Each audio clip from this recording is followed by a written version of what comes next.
So, very quickly, we're going to go through the system, the overview of everything, all the mechanics, the pack structure, which is crazy, all the multicolored cards, all of the artifacts, all of the lands, and all of the green cards that are common or uncommon today. So, if you have questions, please ask. I will answer them between slides. You will never be the only person with a given question, so I will be very happy to answer them. Okay, so we use a different review system than the what I think is outdated letter grades. We use the Scuffle review system. I use the Scuffle review system. So I grade everything on a scale of 1 to 10, and I've sort of got some bands. A 1 is a card that you will never play. A 2 is a card you should try not to play. 3 is a card that you will have to play some of the time, but it's replaceable. You're going to look to upgrade it. A 4 is solid. They're fine, they attack, maybe they do what you need them to do. 5 is a strong card. In a vacuum, if you think a card is a 5, you should take it. 6 is a card you should generally play in a given archetype or color or deck. So if it's one of the better cards in that archetype. A 7 is a reason to play that deck, maybe a lord or a payoff for having a lot of a specific card. An 8 is a card you should do some work to play. Usually it's going to be worth splashing. Usually it's going to be something that you will adjust your other picks or play weaker cards to make fit in your deck. 9 is a reason to be a color. That's something like Wilds of Eldraine had cards like Gruff Triplets. You would open a Gruff Triplets, well, now you're green. Eldraine had Oko. If you opened Oko and you were red-black, well, now you're blue-green. Congratulations. A 10 is a card you will always play, no exceptions. Always put it into your deck. They're very rare. I give very few 10s. I also sort of banned everything. So like a 1, 2, 3 is something that you're going to try and replace. A 4, 5, 6 is something that's pretty reasonable. What you want to look for most, like you want most of your deck to be those cards. 7, 8, 9 is something that you're going to change what you're doing for. And a 10 is rare. Oh, thanks, Troy. Hey, Ogre. So the other thing that we do differently is, in addition to this scale of 1 to 10, I also give everything a floor, the worse the card will be, a ceiling, the best the card will be, and then an amount of effort it takes to bridge that gap. You're trying to bring all of your cards up to the ceiling. So some cards might be a 9 or a 10 in some situations, and if you think you can get a card to that ceiling of a 9 or a 10, change things up. Try and make those cards be the best they can be. So I just give everything 0 effort, low effort, medium effort, or high effort. Okay, so overview, mechanics. So not yet Quebec, but I haven't finished the rares and mythics yet. I haven't gone through them all. Yes, and OG Oko is much more balanced in this set than he was in original Eldraine. He was a big problem in original Eldraine. Okay, so Outlaws of Thunder Junction. We have, I'll scooch a bit for this part. It'll look bigger. Outlaws of Thunder Junction has a few mechanics. Some of them matter more than others, and I sort of went in the order of how much they matter. So up first we have plot. When you have plot, excuse me, you pay the plot cost, exile it, and now it's just over here. It's face up so everybody sees what it is, and then you can cast it later as a sorcery whenever you want. So this Wolverine is a 3-mana 3/2. When it comes into play, you exile a top card of your library, and until end of turn, you may play that card. Normally, it is hard to get the second card out of it. You'll have to wait until maybe turn 4 to play the Wolverine and then hope to hit a land, or very late in the game, it does become a 3-mana 3/2 that draws a card. But if you plot the Wolverine, then you can untap, have access to 4 mana on the following turn, and then cast it for free. So you're much more likely to be able to get the second card out of the Wolverine. It's a really cool mechanic. You can't plot a card and cast it for free immediately, but you're just paying the cost ahead of time. So there are 36 total cards with plot. 25 of those are at common or uncommon. There are 0 instances with plot. So you can only cast the spell you plot as a sorcery anyway, but in order to make that extra clear, there are no instances that have plot as a mechanic. There's a lot of synergies built into this set. Some cards care about casting 2 spells in a turn. Some cards care about you having no lands untapped. Some cards care about or prevent casting cards from exile. So plot is kind of unassuming, but it makes sequencing And planning out your turns, very important for this set. It does not count as a sorcery ogre. Good question. All right, the next thing that we care, the next big mechanic in the set is Marauding Sphinx. So there are, or is crimes, and I chose Marauding Sphinx because I think it's a really good example. There are 26 cards in the set that care about committing crimes, 18 at common or uncommon. That's not that many cards. But committing a crime just means you target your opponent or anything they control or anything in their graveyard. It just cares about interacting. You're trying to interact with your opponent. This crimes reward interacting. Generally, they have built-in limiters. So there's very few cards that you can commit unlimited crimes and trigger something unlimited times. So this ability triggers only once each turn, keeps you from using like a core or a free target to just surveil through your whole deck. However, if you have instant speed crimes, you can trigger it on your own turn and on your opponent's turn. So the instant speed ways to commit crimes are pretty strong. The set is consciously built around what crimes are and can do. So there's only one cantrip in the set that commits a crime. There's only one card that says draw a card on it, which lets you also target something your opponent does. And there's only 3 ways to commit crimes on repeat. There's only 3 cards that have activated abilities that commit crimes, and that's really low. Like there's one that deals 1 damage to target opponent. There's one that deals you can pay 4 to make target player lose a life, and there's a few things that you can sacrifice opponent to commit crimes repeatedly. So when we first learned of the crime mechanic, we thought it would be pretty easy to commit crimes because all the other sets are pretty good at it. This one is uniquely bad for committing crimes, which is kind of nice. Like they put some thought into it. The other thing is there's all these dual lands that an ETB tap. When they enter the battlefield, they deal 1 damage to target opponent. These are also free ways to commit crimes, and we'll talk about those more, a lot more as we go on. So there's also in this set a series of cards called breaking news cards. There's a pack slot dedicated to them. There is 1 breaking news card in every single pack, and all of them can commit a crime. They don't all commit crimes well, but there's a lot of extra removal and all of the breaking news cards cover a card that commits a crime because they cover crimes. Hey Diva, hey Thane. There are free crimes, it's true.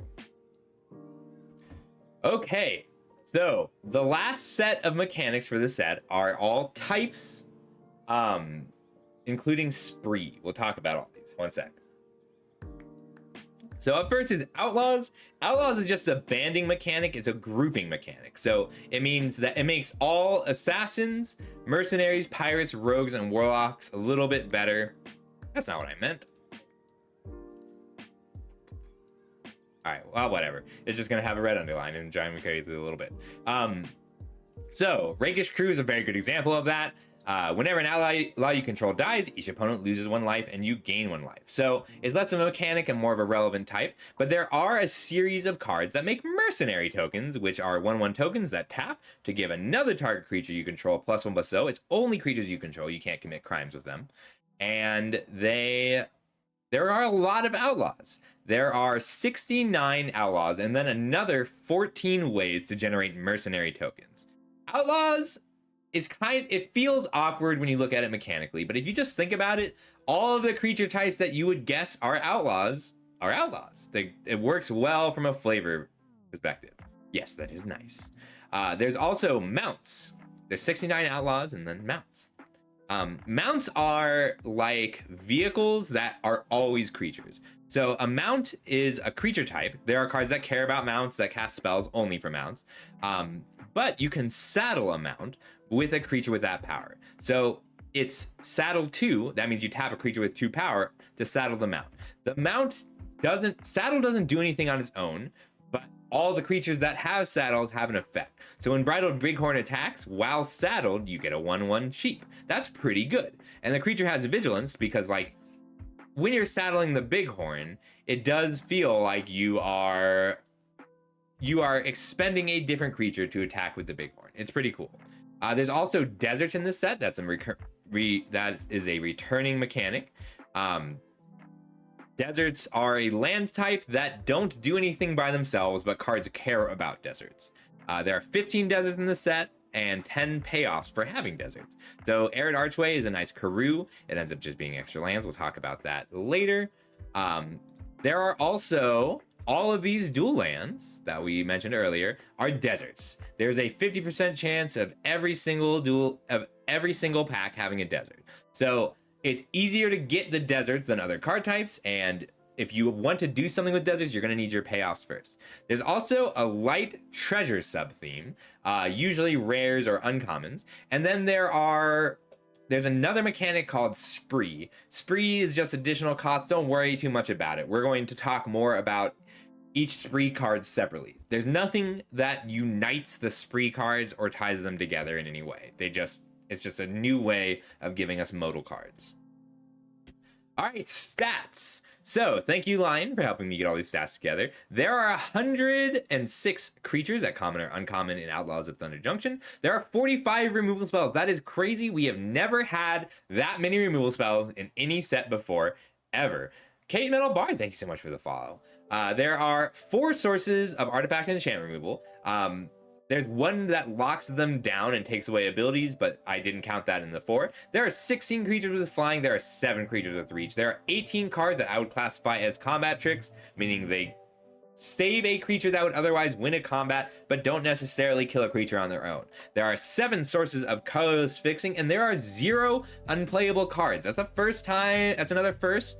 There are no cards in the set. Okay, I haven't looked at all the rares yet. There are no cards in the set at common or uncommon or in a lot of the rares that are bad or unplayable. And I think that is in order to address the fact that we have 1 fewer card per pack. But there are 13 creatures with only 1 toughness. That's the fewest we've ever had, not counting the mercenary tokens. There are 53 creatures with 2 toughness. That's the most we've ever had. 43 toughness creatures, 32 4 toughness creatures, 16 5 toughness creatures, 1 creature with 6 toughness, 3 creatures with 7 toughness, and 0 creatures with 8 or more toughness. That means that in terms of removal, the 4 spells that deal 1 damage to a creature only kill 9% of the creatures in this set. That's really low. Usually it's much higher. There are 6 spells that deal 2 damage or give -2/-2, but those kill 42% of the creatures in the set. That's not bad. There is 1 spell that deals 3 damage removal. It's a big scorecard. Skewer the Critics kills 67% of the creatures in the set. There are 3 4 damage removal spells, including one of the 2 damage spells that scales up that kills 87% of the creatures in the set. There's 1 5 damage removal spell, 97%. 1 6 damage removal spell, 98%. There was so much removal that I had to make another column. So in terms of the removal spells, there are 6 that deal damage or shrink, meaning conditional based on the size of the creature. There are 8 unconditional removal spells. That means destroy target creature, exile target creature. There are 5 conditional removal spells. That means adjust with power, it kills a tapped creature. There are 3 rings. That's Oblivion Ring. It exiles the creature until they leave play. There's 1 functional pacifism. It's in blue instead of in white. Keeps a creature down, takes away all activated abilities. There is 1 creature that taps. There are 4 counter spells. Only 1 in the main set, but there's 3 elsewhere. There are 4 tempo plays. That means stun or bounce.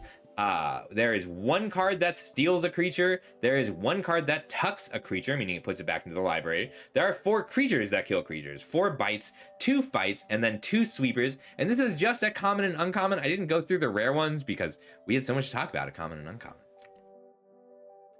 Yeah, there's a Porygon Z here. I'm sorry if you missed it. All right, pack structure. I don't always talk about this, but it's weird and difficult to parse and poorly explained by wizards. So what we have on the left, there are 6 common. So every pack has 6 commons, 3 uncommons, 1 wild card. It can be any card of any rarity, including Booster Fun. Don't worry about Booster Fun. That's like alternate arts and such. 1 rare or mythic rare, 1 borderless breaking news card, which has a 33% chance to be a rare or mythic rare.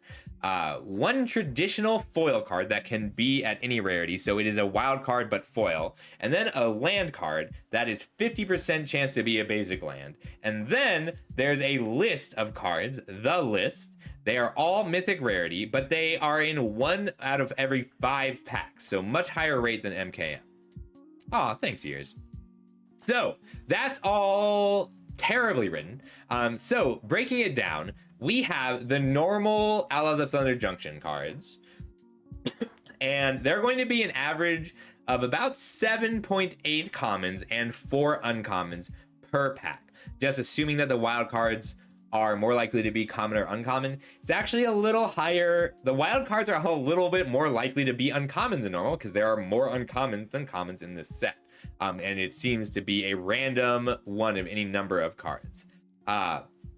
The list cards that are in 1 in 5 packs, they are all mythic rares. They are 30 big score cards. That's the canceled set. That was going to be like Aftermath.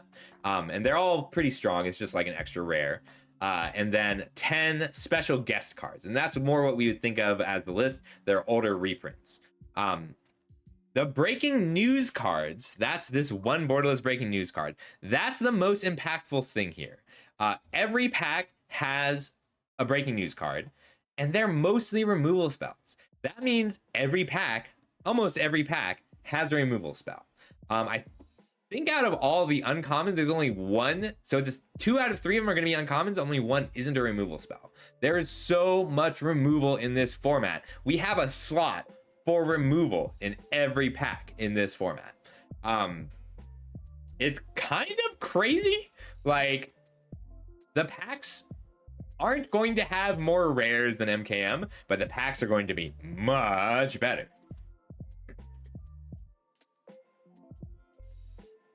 Yeah, Thane, like I would have liked to see Aftermath fixed, but it's okay. Okay, so all of this taken together, this is a bridge set.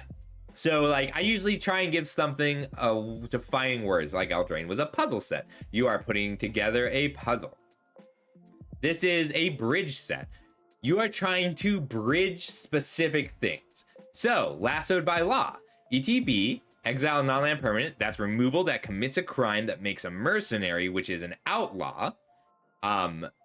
Brimstone Roundup, that is a plot spell that makes a mercenary, that adds to second spells, that adds to the ferocious aspect of red-green where you want to have 4 or more power. Boneyard Desecrator, this can eat the outlaws that you put into play to make treasures to make Jolene ping, which commits crimes. Your cards all do so much for so many different archetypes that you're trying to bridge your archetypes consistently. You are going to be, as you draft, looking for what you're missing, and usually you're going to have 2 or 3 different little synergy packets and then try and find the bridges between them.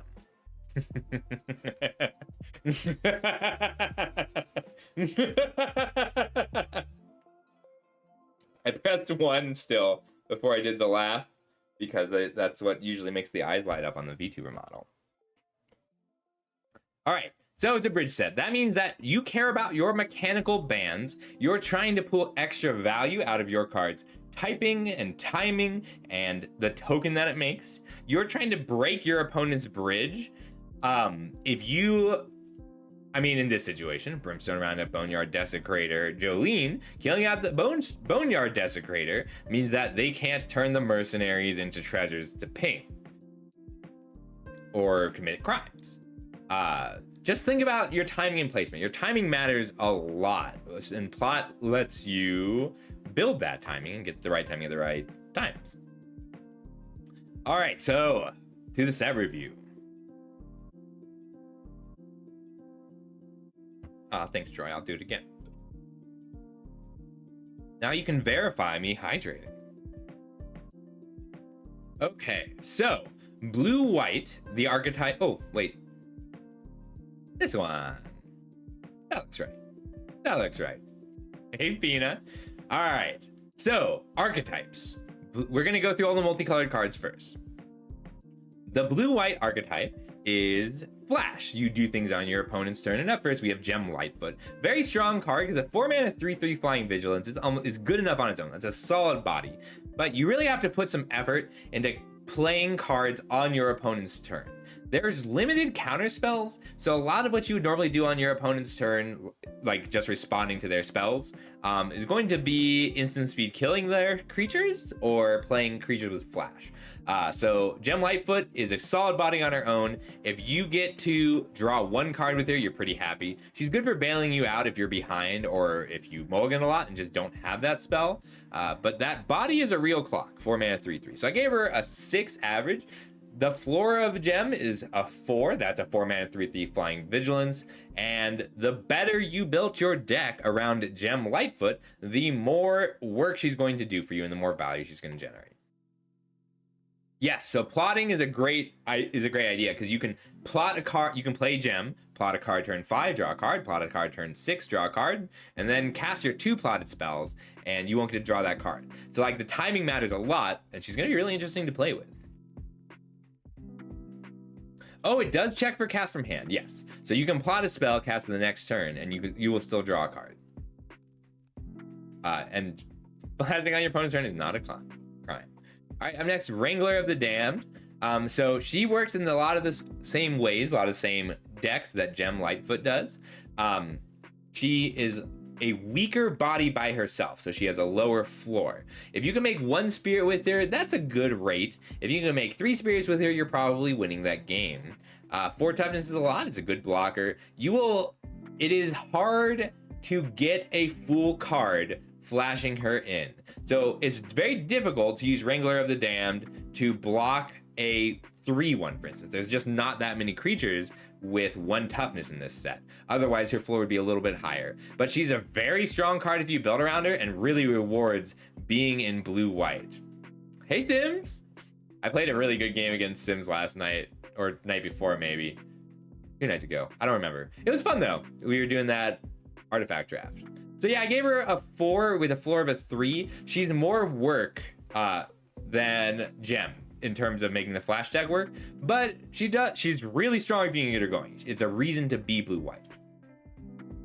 Oh, that food deck. Yeah, I love that one. All right, Hindering Light. So this is our first big scorecard. There are 2 big scorecards per color and 1 big score, or no, wait, is it big score? I keep forgetting what they're called. Not big scorecard, breaking news card. There are 2 big scorecards per color and 1 big scorecard per color pair. So our first big scorecard is Hindering Light. It's a crime, but you don't get to control when it is. It's better the more creatures you have to protect, and it's not easy to hold up blue-white outside of a blue-white dedicated deck. But the blue-white flash deck is really happy to play this card. So if you're already in blue-white, go ahead and grab them. You need to both be dedicated blue-white and have something that you want to protect actively. Drawing a card and dealing with a removal spell at the same time is powerful in this set. Removal spell is very good. Thank you. So I gave it a 3 normally. That ceiling of a 6, you can get it up there with some work, but it is going to be some work. Intimidation Campaign. So this one I came back to a few times. Hang on. What is blue-black in this set? Blue-black is crimes. Yes. So blue-black is crimes. Intimidation Campaign is a very cool card. It's a reference to Disinformation Campaign. It does not make your opponent discard a card, so it's a lot less annoying than Disinformation Campaign was.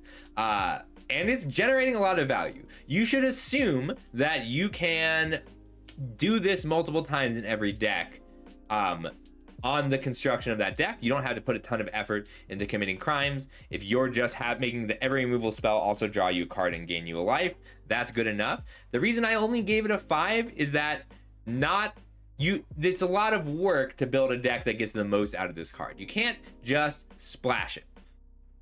But if you build hard control, you want every copy of this card that you can get. It also doesn't scale, or multiples don't scale that well. You don't want a whole ton of copies of this card per game. Like you want a few in your deck, but like it's hard to find the mana to cast all of the Intimidation Campaigns. It is worth building around. You can make a very strong hard control deck with Intimidation Campaign. I'll link you the Spreadsheets Tyrant.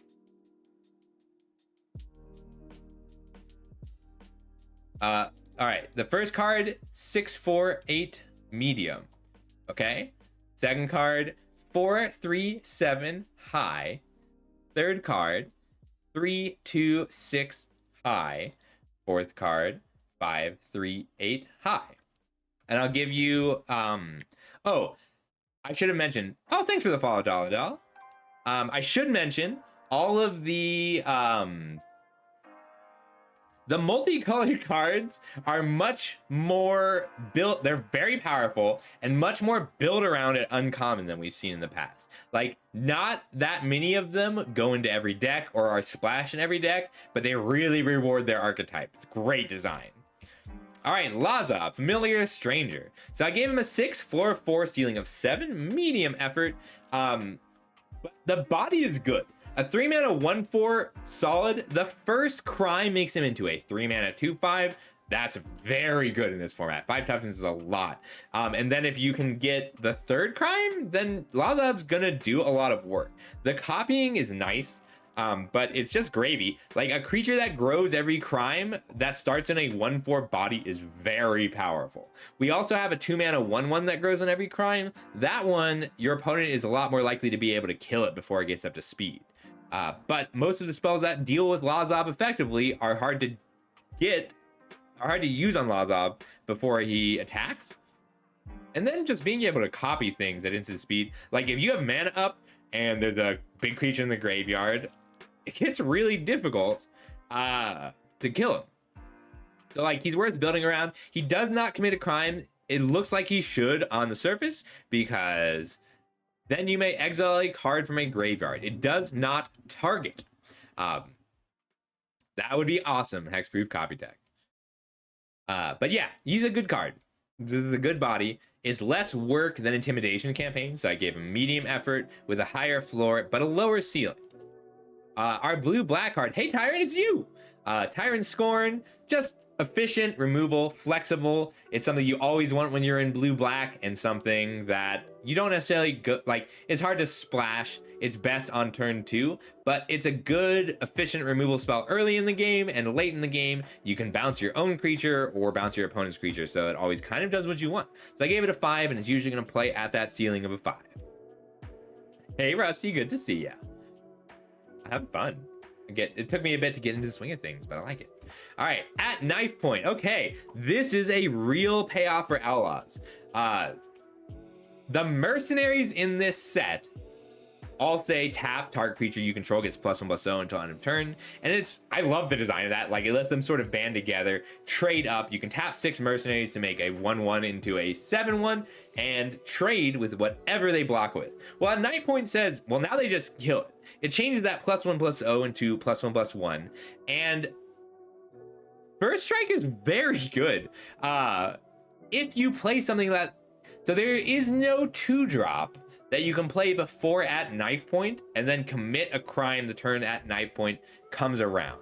So I gave it that floor of a 3 because it's difficult to not affect the board on turn 3 in your aggro deck, or even in your mercenary crime engine deck. You still want to be affecting the board. But that ceiling of an 8, that's real. Like, if you get to a point, if you get set up so that you can make a mercenary without at knife point every turn, then you're winning the game. You have chump blockers. You can make something the right size to attack every turn. Very powerful card in general. I like this one. I like so red-black, the mechanic is Outlaws. And there's some crimes involved because Outlaws commit crimes. But it's a really just nice mechanic in general. All right, Vile Smasher, Gleeful Grenadier. I think I have this as my highest rated. Nope, I have some other high rated uncommons. This one's just so efficient. 2 mana. Oops. Did I just delete the slide? I did. All right, so this one is a very fast, efficient beater. Like, a 2 mana 3/2 is going to get in a few attacks. It hits pretty hard. Your opponent might kill it, but it was only 2 mana. You're fine with that. And it's trivial to make every creature in your deck an outlaw. Like, all this is a 2 mana 3/2. Whenever a creature enters the battlefield under your control, ping your opponent. And it does target. That means that every creature that comes into play, if you have at knife point, makes an outlaw. Uh, it's a little ridiculous. Yes, playing an outlaw becomes a crime. Vile Smasher is very strong, and it's usually going to play at that ceiling. This is the least work out of all of the signpost uncommons to make powerful. And it's so good for aggro. Like, even if you hit it in the late game, if you wait until turn, I don't know, 10 and draw Vile Smasher, you're still going to be able to put through reliable damage with Vile Smasher just by playing your other creatures. So you're happy to play this on turn 2 or on turn 5, and that's what you want out of your aggro cards. Yep, it targets because we gotta commit the crimes, Beard. Every creature you play now commits a crime. Beautiful. All right. Terminal Agony is the breaking news card for Black Red.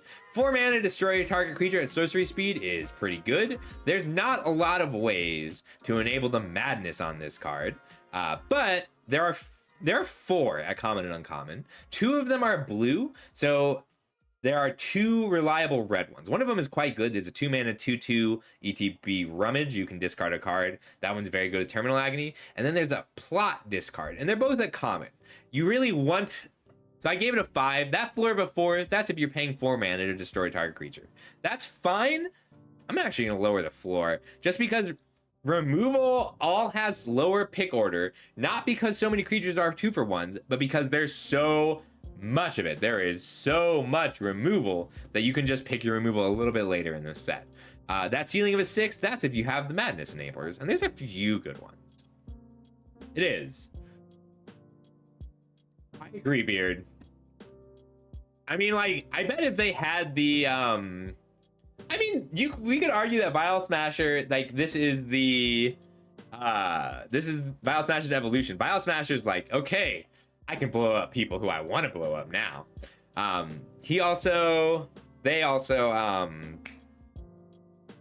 It would be cool if it dealt 1 damage to target opponent chosen at random, because it would be functionally the same, but keep the flavor. But maybe they didn't want to confuse people.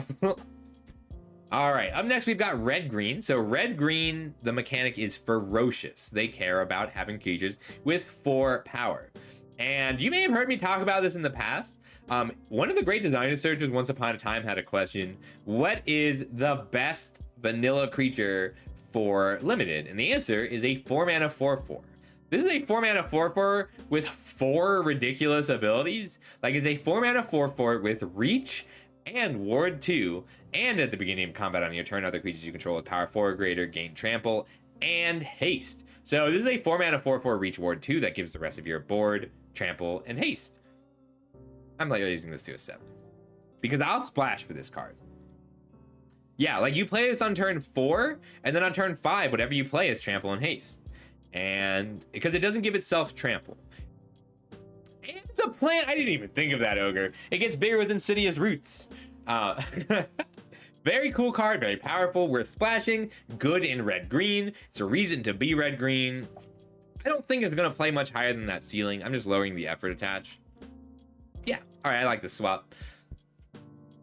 Very powerful. Like, the reach is relevant. Reach is very good in this set. The flyers are excellent, and none of the flyers attack through the Cactus Folk Sure Shot. So, like, even on defense, the card's really good, and you start with it on defense, and it very quickly switches over to offense.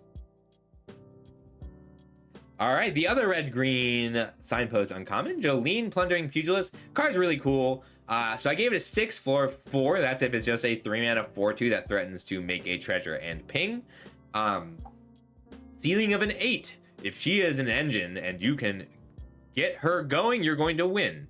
She's a mercenary for an outlaw. She has 4 power. She cares about other 4 power. It is only 1 treasure a turn, but if you want to usually cast her and then attack with a different 4 power creature. She is one of the... So I didn't include her in the activated ability that repeatedly do crimes, because sacrificing a treasure is a real cost, but she can do it at instant speed, and once you get going, you can generate enough treasures to just commit a crime with her every turn.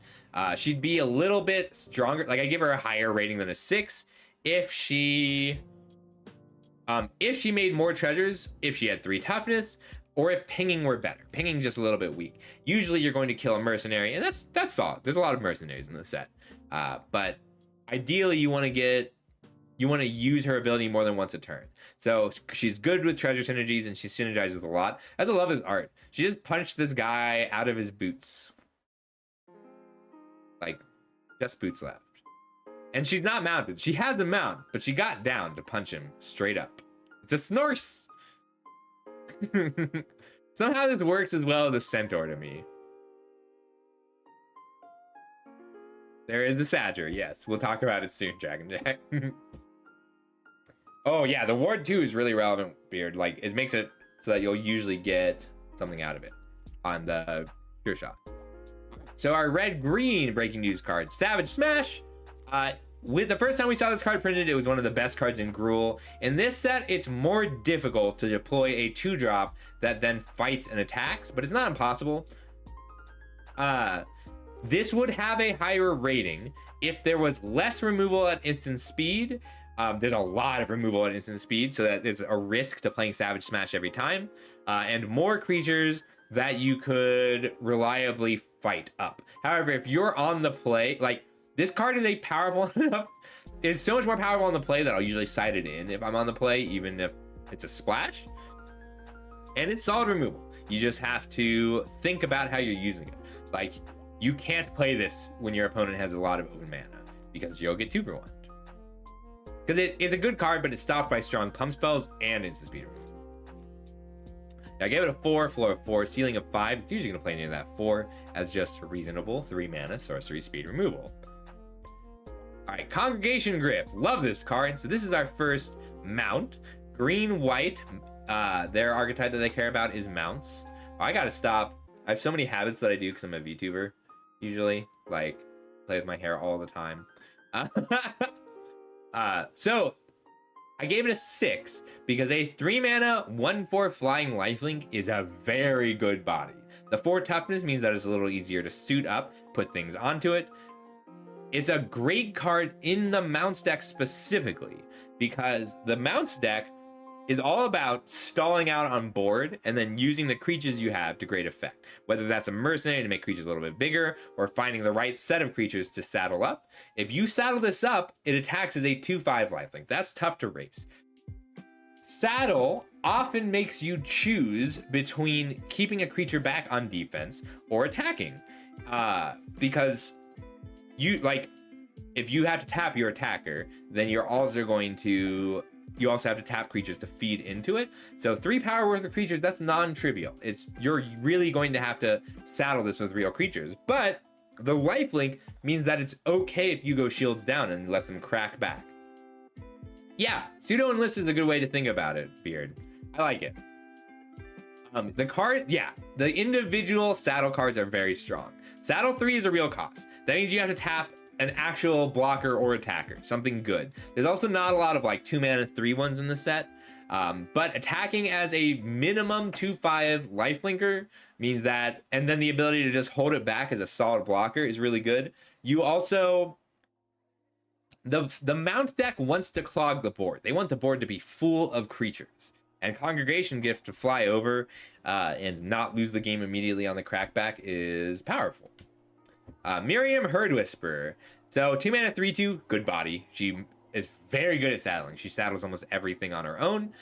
Being able to invest in a creature, like, it's very annoying if you put a 3/2, a 3 power creature, tap it to saddle up a Griff, and then your opponent just kills it. But giving everything hexproof means that you can saddle much more safely. And plus 1 counter is nuts. Like, if you attack, like, just saddling Congregation Griff 1 time to have it grow 1 time means that you've gotten your value out of Miriam. She's base 2 mana 3/2. If you have no other mounts or vehicles, then she's still that floor of a 5. Ooh, does she see playing Grease Fang? Nah, she just dies herself. That's too bad. Does she see playing Changelings?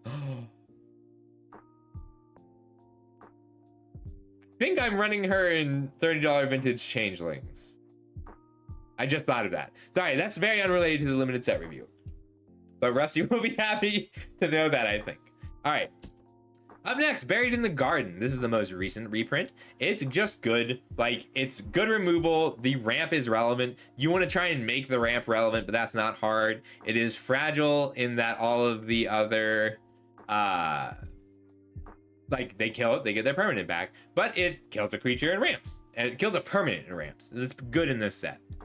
Yes, Mount is a creature type, which means that when I attack with my Moth Dust Changeling, which now has hexproof and makes a treasure because it's a dwarf, it also grows. Yeah, I'm definitely playing this in, and like those are the colors I can make too.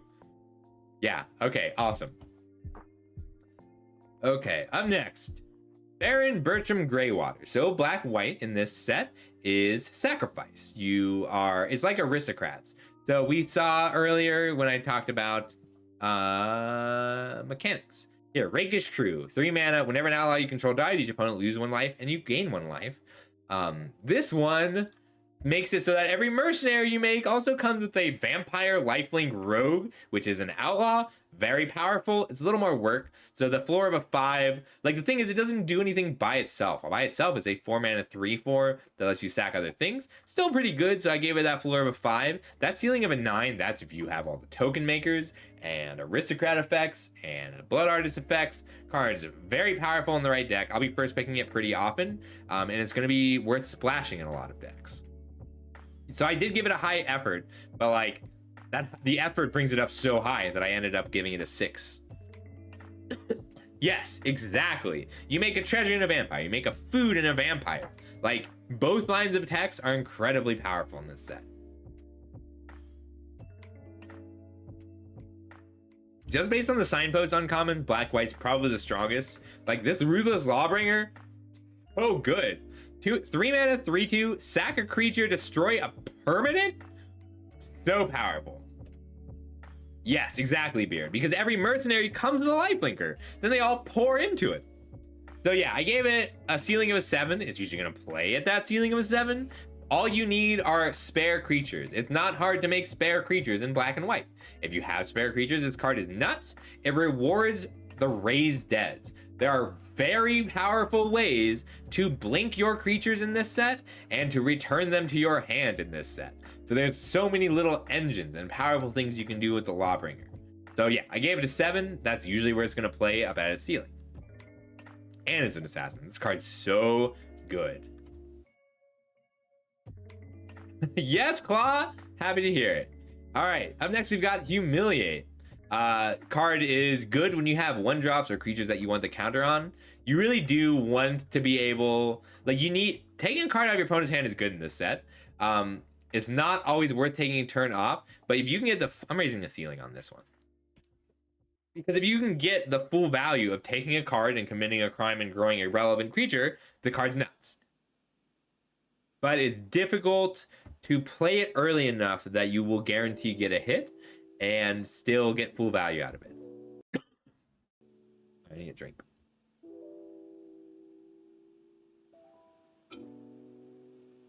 Yes, Ogre. So that's why I raised it. So there are good flying 1-drops in white. You just have to have them.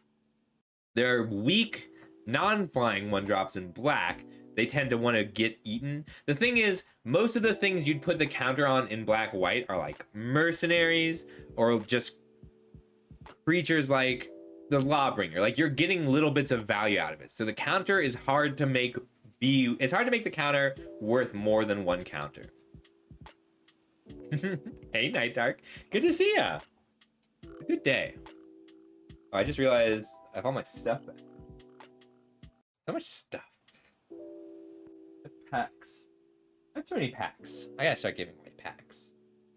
Oh, I can do like pack openings and stuff now. Huh. Maybe I will. All right. Blue-red. Blue-red cares about twin spelling. That's casting 2 spells. It's more difficult than it would be in other sets because there's not that many cheap spells, but there is plot. So the thing about Crom is if you plot a card turn 3, then turn 4, you can play Crom, cast the plotted spell, and draw a card, and now you've got a 3/4 flyer. Card is nuts. It's work. You have to put some work into getting it up to that ceiling, but it's almost always going to be worth it. Card's just very good. The blue-red archetype is a lot of work, but incredibly powerful. Yeah. Yeah, Thunder Drake got draw a card added to it and plot spells. Yes. It's not trivial to be able to consistently plot a card turn 3. Like, this card is not... So I actually went back and I both raised the ceiling and changed the effort on it. But I started it out of 6. You have to plan your turns. And you have to take turn 3 off. But it's worth it. Crom makes it worth it. All right, Slick Sequence. So this is a cool card because I gave it, I mean, they're both 6s, but this one's usually going to play at its ceiling of a 6. 2 mana deal 2 is just good enough in a lot of situations, and it's usually good enough on turn 2. Late in the game, 2 mana deal 2, draw a card. I mean, it's like Electrolyze. It doesn't kill as much as usual. Doesn't kill as much that you care about as usual. But it's great for triggering your spells, and it cantrips and commits crimes even if it's a little bit of work to do it. Yes, this is usually going to be a 3/4 flyer on turn 4 that draws a card. Very good. So I did give it a 4 with ceiling of an 8. Yeah, Slick Sequence is just solid removal that cantrips often enough. So the trick with Slick Sequence, don't be afraid to play without drawing a card. Your blue-red deck is going to be very good at generating card advantage, at keeping your cards flowing. And part of the reason for that is that these cheap spells, these cheap interaction spells, are going to deal with the early threats. You have to deal with the early threats to get to the point where your other blue-red cards are generating a lot of value. So don't be afraid to just play this on turn 2, kill a creature. You're not always going to draw a card off of this, and that's okay. 2 damage, Beard kills 42% of the creatures in the set. Yeah, you can see it. 42%. But on turn 2, it kills all but 3 creatures. 4 creatures. All but 4 creatures. So that's why you're not afraid to play it on turn 2. Yes, exactly. This is a very skill testing set. I'm really happy to be able to play it. Up next, we have Hypothesizzle. Card was fantastic in guilds. In this set, it's just okay. It is not free to discard the non-land card. All the non-land cards are very good. 5 mana, draw a card, deal 4 is not always going to be good enough. It's okay removal, but it's just okay. It does kill most creatures, 87% of the creatures in the set, and it's instant speed. I really like splashing it in blue-white flash, but your removal, like, you want to be able to twin spell in this set so often. You aren't going to pass the turn with 5 mana up in blue-red very often. You will in Jeskai a lot, or red-white-blue. So it's fine removal. And it generates card advantage too, which is relevant. Yeah, Claw. So the whole reason I started doing the Brawl tournaments is because the format's really good, but the queue is awful. People just scoop all the time in Historic Brawl. So that's why we do the tournaments, because it forces people to play the best of 3s. Hey, Freakazoid. It's Steven Seagal in his 20s playing Morgan Freeman. Hey, Freakazoid. It was so much fun, Beard. That was a weird. All right, up next, Green-Black Dredge. You care about graveyards? And up first, we've got Badlands Revival. This is a 2-for-1 at sorcery speed. It returns a creature from your graveyard to play and picks up a permanent. That's pretty good, but it's not free. You need to put the work in. You really want to be black-green, and you want good things to pick up. The thing about this set, there's really good reanimation spells. There's really bad creatures to reanimate. All the creatures, like, you'll usually pick up like a 4/4 or a 5/5, which is fine. But it's just fine. So I gave it a 4. But that ceiling of a 6, that's if you've got the rares to pick up and the surveil and ways to mill.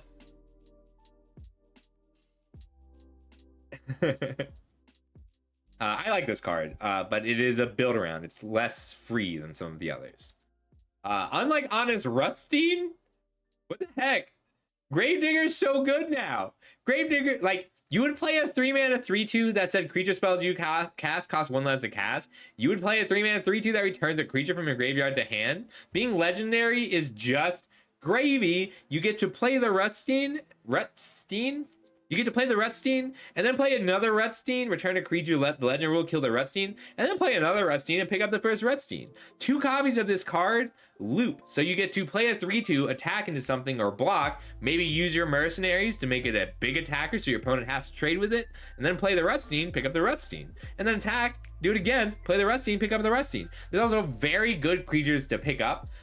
Gravedigger was kind of balanced because it was hard to play Gravedigger in a second spell, but like you can play this unless you double spell.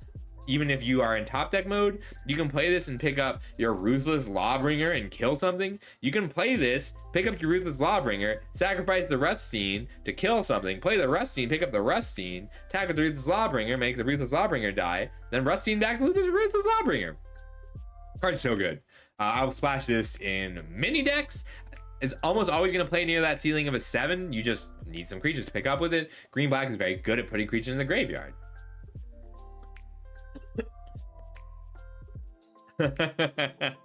Yes, Heartless Summoning plus Gravedigger is accurate. Yes, Lennon, I am a real person.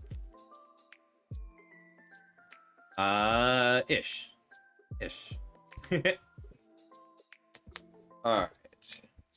Oh, Green Black breaking news card. Back for more. So this card was fantastic in Ikoria. Instant speed reanimation lets you block and fight. It lets you block and fight and get an ETB or a death trigger. This card would be much higher if there were better creatures to get back. There's no like Honey Mammoth that gains 4 life in this set. Well, there is. It's called Spinewood Armadillo. And those two together make this card fantastic. We'll talk about Spinewood Armadillo a little bit later. But you do need to mill and have things to bring back. So it's not a free reanimation spell. Foxy! Hey, Foxy. How you doing? Thank you. All right, I need more water. So we're going to take a very short break and then continue with red-white. I will be right back. I didn't, apparently an ad just started. So now it's good.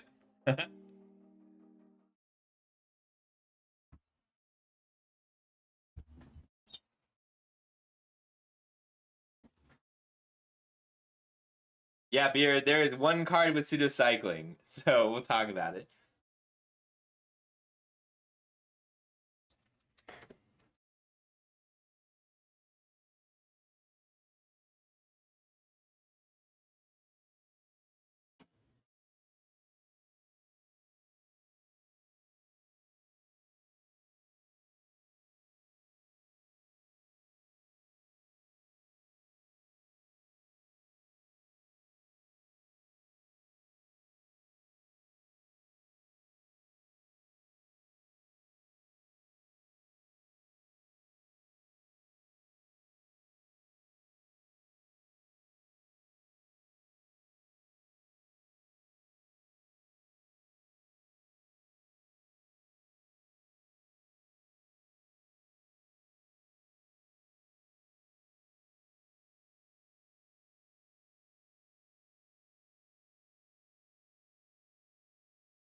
Okay.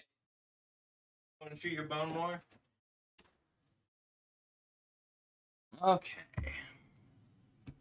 Oh, thanks, Sandy. Good to see you. I think that's the right one. Oh shoot. So two things is you're gonna have to watch me fix my hair every time I put the headphones back on. So usually you don't have to watch that bit. And then second thing is you're gonna have to watch me just like drink honey, because that's what I usually do for the set review. It's good for when you have to talk a lot, which I do right now. Pop.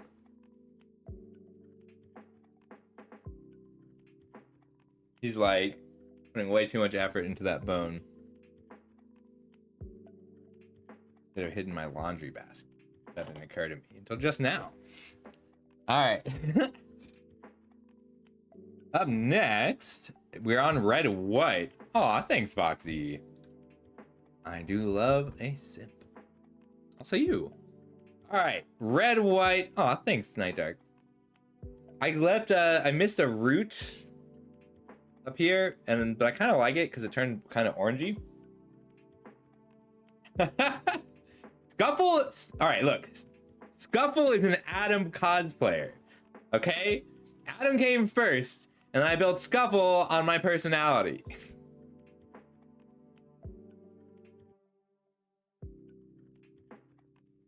Convenient wind. Thank you. All right. So, red white.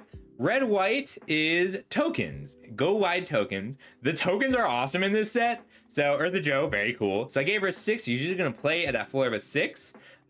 Those activated abilities are pretty cool. There are fewer than usual, or she'd have a higher rating. But like just at the vanilla test, she's a 4 mana 2/4 that makes a 1/1, so 4 mana 3/5. But she attacks as a 4/4 because that mercenary duplicates. But it makes all of the mercenary activated abilities duplicate. So she's a little bit of work to get up to that ceiling of an 8. There are a few rare activated abilities that will come later. Yes, I'll get the dog into my lap at some point. Ooh, I want the Chandelure, so short break. Litwick is one of my favorite Pokemon. Chandelure is one of my favorite Pokemon. I'm out of Ultra Balls. All right, fine. Regular Pokesketch. Okay. Yeah, so red, white, go wide. Red, white's going to be a fun one in this set. It's less aggressive than usual. So it's still aggressive in that you have to get them dead, but you kind of have options. You're going to be thinking about each attack a lot more, which I'm looking forward to. They're very good, Beard, but none of them are free. None of the flagship uncommons work in a... That's not true. Like Ruststeam works in a vacuum, but most of them are some work. Like the next one, Form a Posse. Very cool magic card. 4 mana. So it's red, white, X, make X mercenaries. This is a fantastic design. So like 3 mana, make 1 mercenary, bad. 4 mana, make 2 mercenaries, can be good in the right deck. 5 mana, make 3 mercenaries, okay. 6 mana, make 4 mercenaries, wins the game. 7 mana, make 5 mercenaries, wins the game. Very cool card, not that aggressive. So while you're drafting red white, you're going to have to be thinking about how aggressive you want to be. Like, are you going to be an aggro deck with all the creatures you're making? Or are you going to be a combo deck by making 1 creature unblockable with an Eartha Joe out and putting all the mercenaries in front of it? It's going to be really fun. Yeah, so generally this doesn't go into every red white deck. You want to be playing this as a 5 or more mana spell, 5, 6, 7, which means you'll probably splash it in red, green, or green, white pretty often too. There's a lot of ways to make big mana. The red white, why can I never remember what it's called? Breaking news card. I just realized the flavor decks for sales see record increase. Hang on. Ultimate Showdown downgraded to penultimate. Onlookers delighted as Sterling Agent brought law. Cool. Science outbreak spreads. I like that headline. Wow, I didn't notice the flavor decks, and I really like it. Science outbreak spreads is a really good one. Lame. Rolling Thunder, Angry Armadillo assaults architecture. Okay, these are great, and I regret not reading the flavor text sooner. Very good when you're attacking, really bad otherwise. You should think of this as the best possible combat trick. So I gave it a 4, floor of 3, ceiling of 6, medium effort. You really want to be aggressive, but you can also set up like combo turns with it, or with menace creatures. There's a lot of good ways to get extra value out of a ride down as long as you are attacking and pressuring them. Very good with a big pile of mercenaries, because if you have a 10-1, ride down deals 10 damage. It's interesting. It's going to be fun to play with.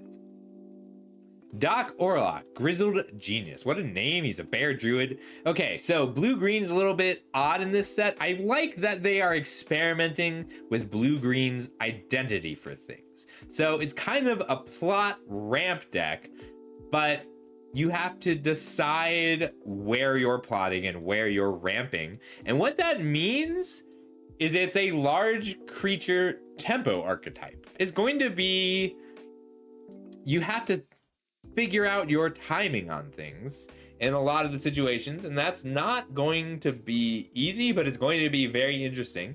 And it's helped by the raw power of cards like Doc Orlock. So like Doc Orlock is a 2-mana 2/3, which reduces the cost of some plots by 2. That is a huge amount of mana when you untap on turn 3. It's not going to be uncommon for your opponent to play a Doc Orlock on turn 2, untap, and plot 3 3-mana cards on turn 3. Very cool card. You're also going to be able to cast it on turn 4 or 5, plot a card in the same turn, but you need a lot of plot cards. It makes it not free on its own. I like this card. There's not, I think there's one, so there is a plot card that grants flashback in blue that makes this really good, and a newt that grants flashback in blue. So there are, that first line of text is actually relevant, but not for free. So I just raised the ceiling here because the ability to triple spell the turn after your 2-mana 2/3 is going to win the game. Up next, we have Make Your Own Luck. Very powerful card. It's going to be something that you want to splash pretty often. It's going to be, so it's a lot of text, but basically this is 5 mana, draw 3 cards, cast one of them for free next turn. It's great setup, and it's pretty cool. I don't remember. I need to reread Unearth.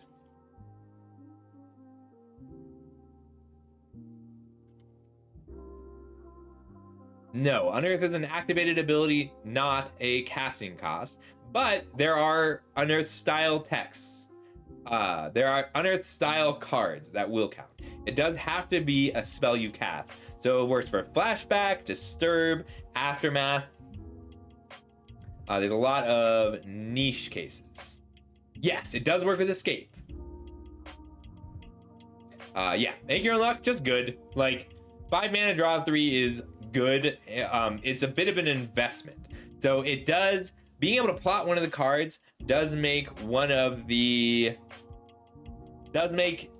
tempo loss of taking your turn to draw 3 cards less severe. But like generally I'm gonna want to splash this in blue or green decks a little more than play it in blue-green outright. It is just a 3-for-1. It's a good card. Yes, it does work for adventure.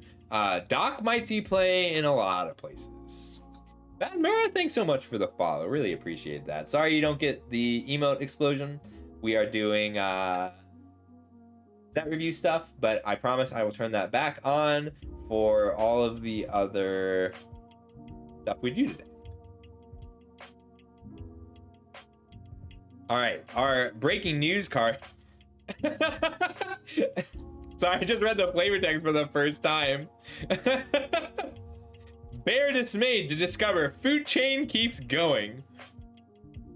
Decisive Denial, we've seen this. This is a reprint from Strixhaven, and in Strixhaven it was very powerful. The thing is, either mana leak or destroy target creature covers all your bases. You have to have a creature in play, but that's really easy to do on blue-green. And it's even better in this set than it was in Strixhaven, because if you plot a big spell, you can play a big creature and then defend it in the same turn, or play a big creature and fight with another creature in the same turn. So it's not... In Strixhaven, it was... Blue-green was very ramp-oriented, and you would often have to hold 2 mana up to Decisive Denial. Like you'd wait 2 extra turns to play one of your bigger creatures. In this set, you can plot one of your bigger creatures and then Decisive Denial. You do want to be plotting, but blue-green is very good at plotting. So I gave it a 6 and a ceiling of a 6 with low effort. It's usually going to play up near that ceiling. It's much easier to protect your creature. I need to read Obeka. I haven't read her yet, but I'm pretty sure she does. She's the one who grants a bunch of extra upkeep.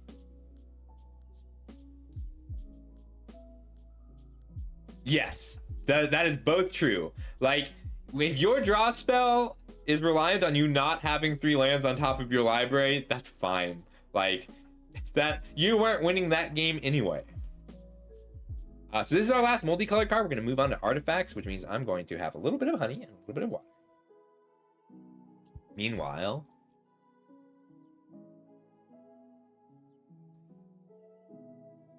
all right, whenever Obeka Splitter of Seconds deals combat damage to a player, yes, it does work with the bridge. She is good in that deck specifically, not in all the decks.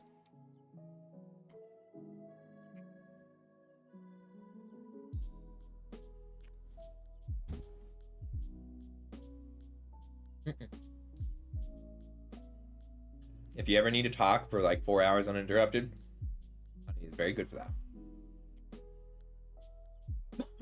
All right. So we have artifacts. We'll do our artifacts and lands for commons and uncommons, and then all the green cards. And then tomorrow, I'm going to try and make it so we can do the other 4 colors. Hey, Ben, next. Nah. You get Gambling Demon. Gamblers are Old West. Gamblers are Old West enough. Also, hi, Ben. Okay. So, up first, for artifacts, we have Bandit's Hall. Card is solid. It's some work. So what you want with the reason I only gave it a 4 instead of a higher rating is that it's not free. It doesn't work in everything. If you can get some of the cards that let you commit crimes repeatedly, there's a 2-mana 1/3 lets you ping your opponent. Card's very good. It's also solid fixing. What you want this in is a mid-range deck with a splash, something that you are able to keep committing crimes with individual spells. The saying each pair of removal spells you play draws you a card is very good on your ramp spell. But I gave it a floor of a 3 because you kind of have to have the right deck for it. Like if you get a blue-black disinformation or intimidation campaign deck going, then it's going to be a lot better. Or like a 3-color pile of good cards. The card's great. But you do want to have things you can ramp into. The thing is, cards like this give you a lot of value over time, but require you to take a turn off. And this is a set where you are already taking a lot of turns off. Taking the turn off isn't free. Taking the turn off to plot or trigger your flash cards, that's not free. Bandit's Hall requires you to take a turn off.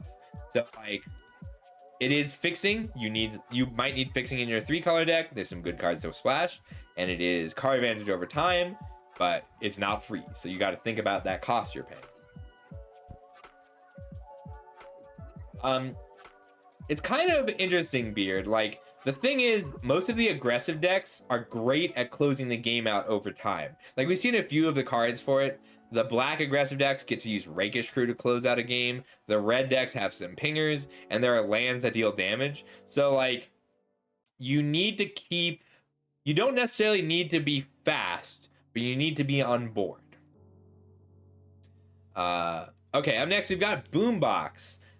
This would be better, but it's actually difficult to get all 3 permanents. So 6 mana, like Casualties of War is a good card to compare it to.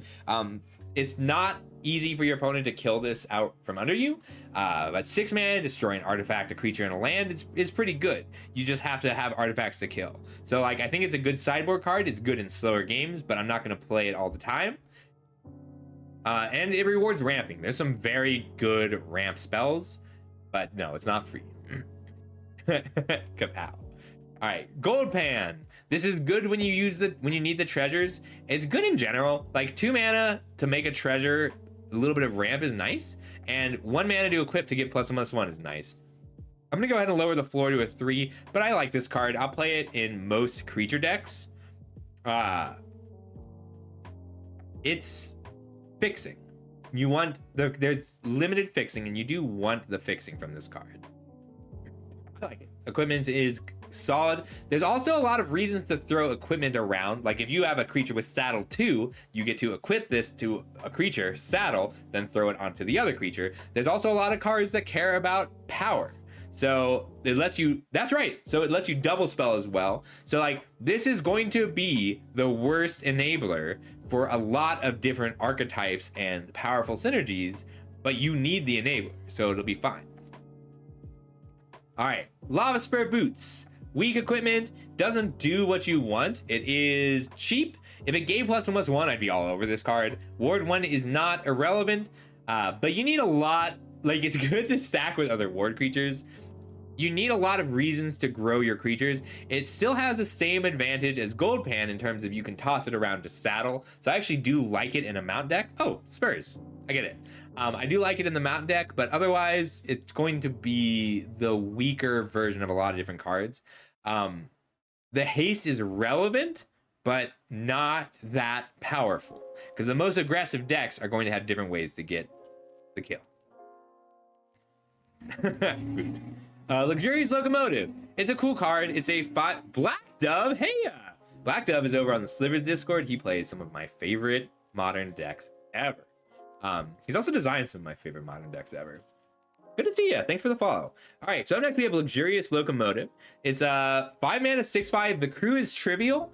You can pour on those turns that you might be taking off. You can pour creatures into this in order to get a big pile of treasures. You can crew this with 6 creatures and get 6 treasures out of it. And a 5 mana 6/5 that can't be killed by sorcery speed removal is a good body. I like this card. I'll usually be willing to play it. 5 is a contested slot. The cards that cost 5 mana are very good, but the ability to generate a bunch of treasures is powerful. It's a good vehicle, and there are cards that reward having vehicles in this set. I'm actually gonna go ahead and raise the ceiling to a 6 because I just saw a few of the rares that reward vehicles, and if you get them, great. I'm raising the effort to a medium as well, but I'm keeping the same score. Yeah, I like this card. I think it's very cool. Oh, yeah, I like that. Like, it does work with some of the token makers. It fills a lot of roles. I think it's a cool card. Up next, Mobile Homestead. It's usually going to be a 2 mana 3/3 that generates a little bit of value. There's only a little bit of Surveillance Scry. If you have that, I'm raising the ceiling. If you can get the Surveil and the Scry to make this hit a land reliably to actually generate value, card is very good. But I should have raised the effort too. I mean, like, a 2 mana 3/3 is not terrible, but Crew 2 is more than twice as much as Crew 1. Like, being able to tap any creature you have, any random mercenary, to crew a card is much better than having to get rid of an actual 2-power body. Yes, that is a good point, Beard. There are more cards that kill creature with high toughness than there are cards that kill artifacts in this set. All right, I love vehicles. I think vehicles are a great archetype, and I like that we've got vehicles and saddles because they're like, I like mounts. I think mounts are a good logical next step to vehicles. I think it's cool. All right, Oasis Gardener. The fixing you need, not the fixing you want. Gaining life is nice. A 3 mana 2/2 is not great. It's not ramp because, I mean, it ramps you to 5, but you don't care so much about that. It's better when you need the colors and the fixing. It does gain a little life, which is nice. But yeah, just weak fixing. It's fine. I don't know why some of the pictures blurred like this. Red Rock Sentinel. There's no reward for having lands in your graveyard. There's no good way to return all your lands to the from your graveyard to play. Like, I'd be very happy to pair this with Aftermath Analyst. Sacrificing land isn't free, but it's a good thing to do late in the game for some decks. So like, if you're a more controlling deck, you can play this as a blocker. You can play this in a deck that doesn't care about attacking. It's just hard to have a deck that doesn't care about attacking. I like it, but it doesn't have a home. Silver Deputy. This one does have a home.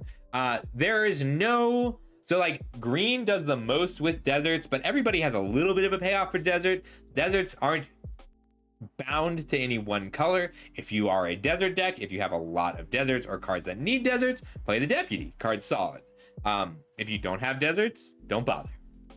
Like, this is, again, bad fixing, but it has a higher ceiling than the Gardener. It can do more in terms of getting you a good desert or a good card, because the deserts have extra text. Yes, I like it. I think they did a really good job on the artifacts. So like, we checked it at the beginning. There are seven sources of colorless fixing and 50% chance to have a common duel in every pack. So like, you ideally want to get fixing specific to you. The colorless fixing is all a little bit weaker, but not unplayable. It's all fine. Sterling Hound. You'll play a 3-drop that surveils 2 when you have to. You just don't want to have to. It's better in black-green specifically, but black-green is the only color that really cares about dumping things into the graveyard actively. Overall, average.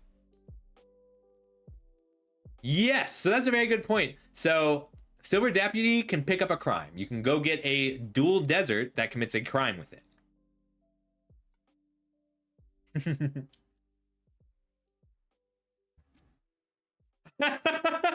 Okay, flavor text is good in this set.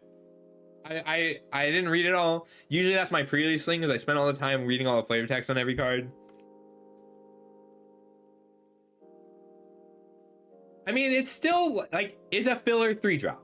Like, I should probably give it a 3. Like, because the thing is, it's not unplayable. If you have to play it, it's not the end of the world. It fixes your draws. It's not the worst. Yeah, I'm gonna bump this up to a 3, because like, it is filler. It's not unplayable. Tomb Trawler. So if this could target your opponent, it would be fantastic. It would be a repeated way to commit crimes. It's hard to be controlling enough for Tomb Trawler to be relevant to you. However, a lot of the plot decks are very interested in a 2-mana 0/4 for sequencing, because a 2-mana 0/4 blocks your opponent's 2-drop and their 3-drop, which means if you have the Tomb Trawler on turn 2, you can plot turn 3. You are safer taking turn 3 off, and then you can turn 4 play your 4-mana 3/4 that draws a card, which is this guy. So like, the 2-mana 0/4 or 1-mana 0/4 are both better with cards like Crom. So I do think that this card is actually pretty good in the blue-red deck, and possibly the blue-white deck specifically, but it doesn't have a home where this ability is very strong. Like, it's not great. All right, that's all the artifacts. We're on to the lands. Arid Archway. You will always play this deck in any deck that can support it, or you always play this card in any deck that can support it. I'm lowering the floor to a 3, because it does have, the risk of having 2 copies of this card is very high. But this is a land that is worth 2 cards. It is a land that covers 2 land drops. Karus are very good. It took people a little bit of time to figure out how good Karus were when we first saw them in Ravnica, in Ravnica Guildpact Ascension.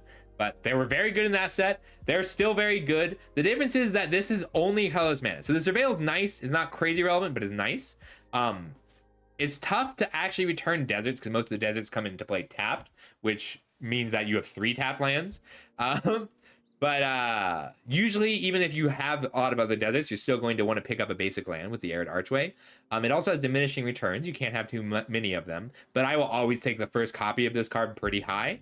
And it will go into any deck that is 2 colors or less. There is a colorless untapped one, but the colorless, all of the colorful tapped lands are good, and all of the colorless untapped lands are difficult to pair with the Arid Archway because that's just too many lands that only make colorless. So I will always play the first copy of this in a 2 or fewer color deck, which is a 2-color format. I will usually play the second copy of this in a 2-color deck. I might not in a 3-color deck. And it's a good desert. It's a good card. Yeah. So like here is so this is the one that I will be pretty happy to pick up with an Arid Archway. This is a desert for mounts. So this is the ability to splash mounts. And so the way the mounts are structured in this set is green white has most of them, but all the colors have at least one. Some of them only have them at rare. So if you're a green white mountain deck and you open like the blue Newt, that like you can splash that because you're the only one who wants this card. You're not going to use that bottom ability too often, but 3-mana tap is not to scry one is not the worst thing. This is a mount desert and it's a good card in the mount deck, so I gave it a ceiling of 6. It's a 6 in the mount deck. If you are the mount deck, take this card very high. If you have 8 or 9 mounts, not impossible, very easy to have 8 or 9 mounts or even 12 mounts in the right deck. You take this card really high, both for the fixing and for the second activated ability. Otherwise, it's going to be just fine, and you might play it as a little bit of extra value in your colorless land, usually in a 17 or 18 land deck. But this is one that I will be happy to pick up with the Arid Archway. Conduit Pylons, just good.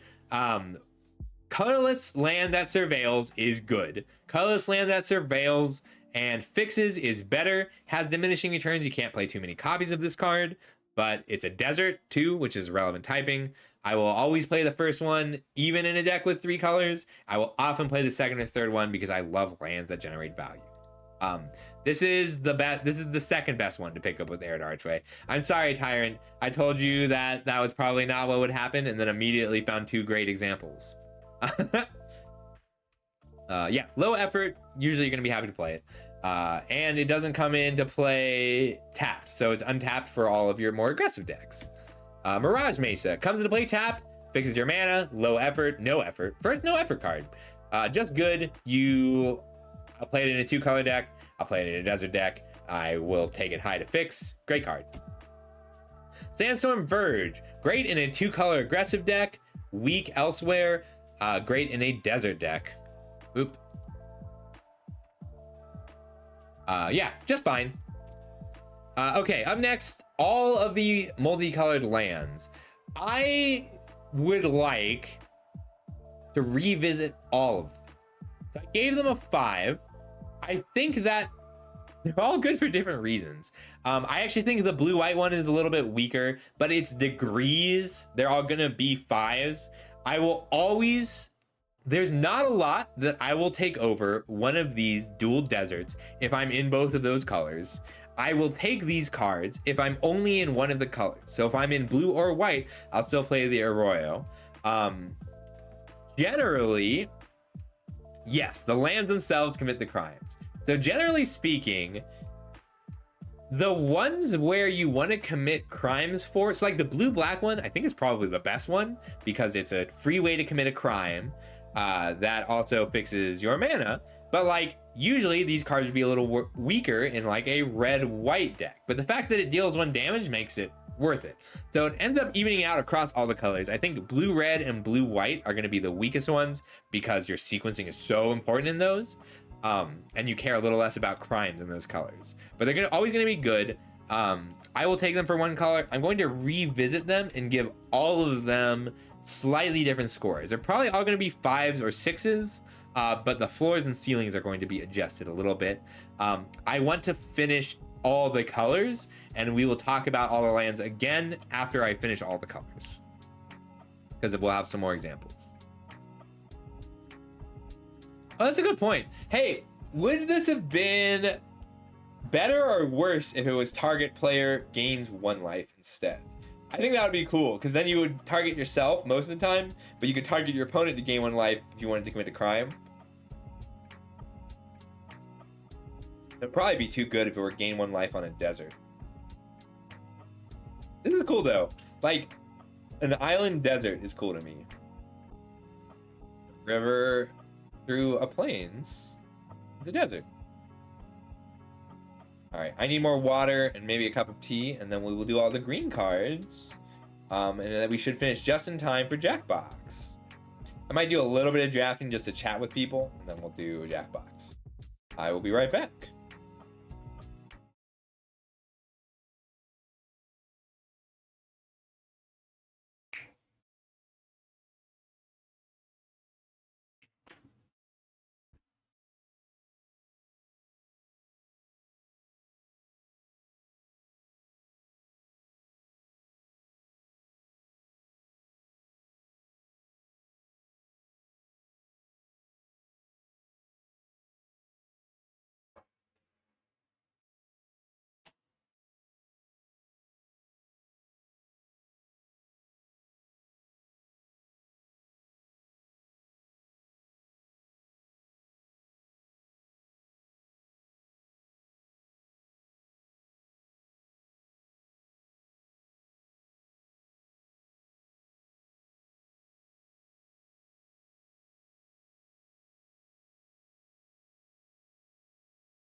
Take you right after this, okay? I gotta do green.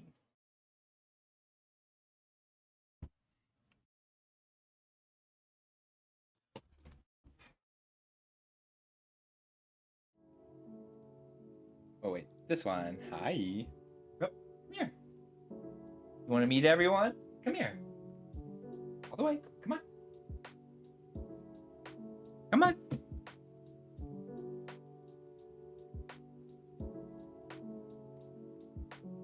Come on. Yeah, my headphones. Okay, okay.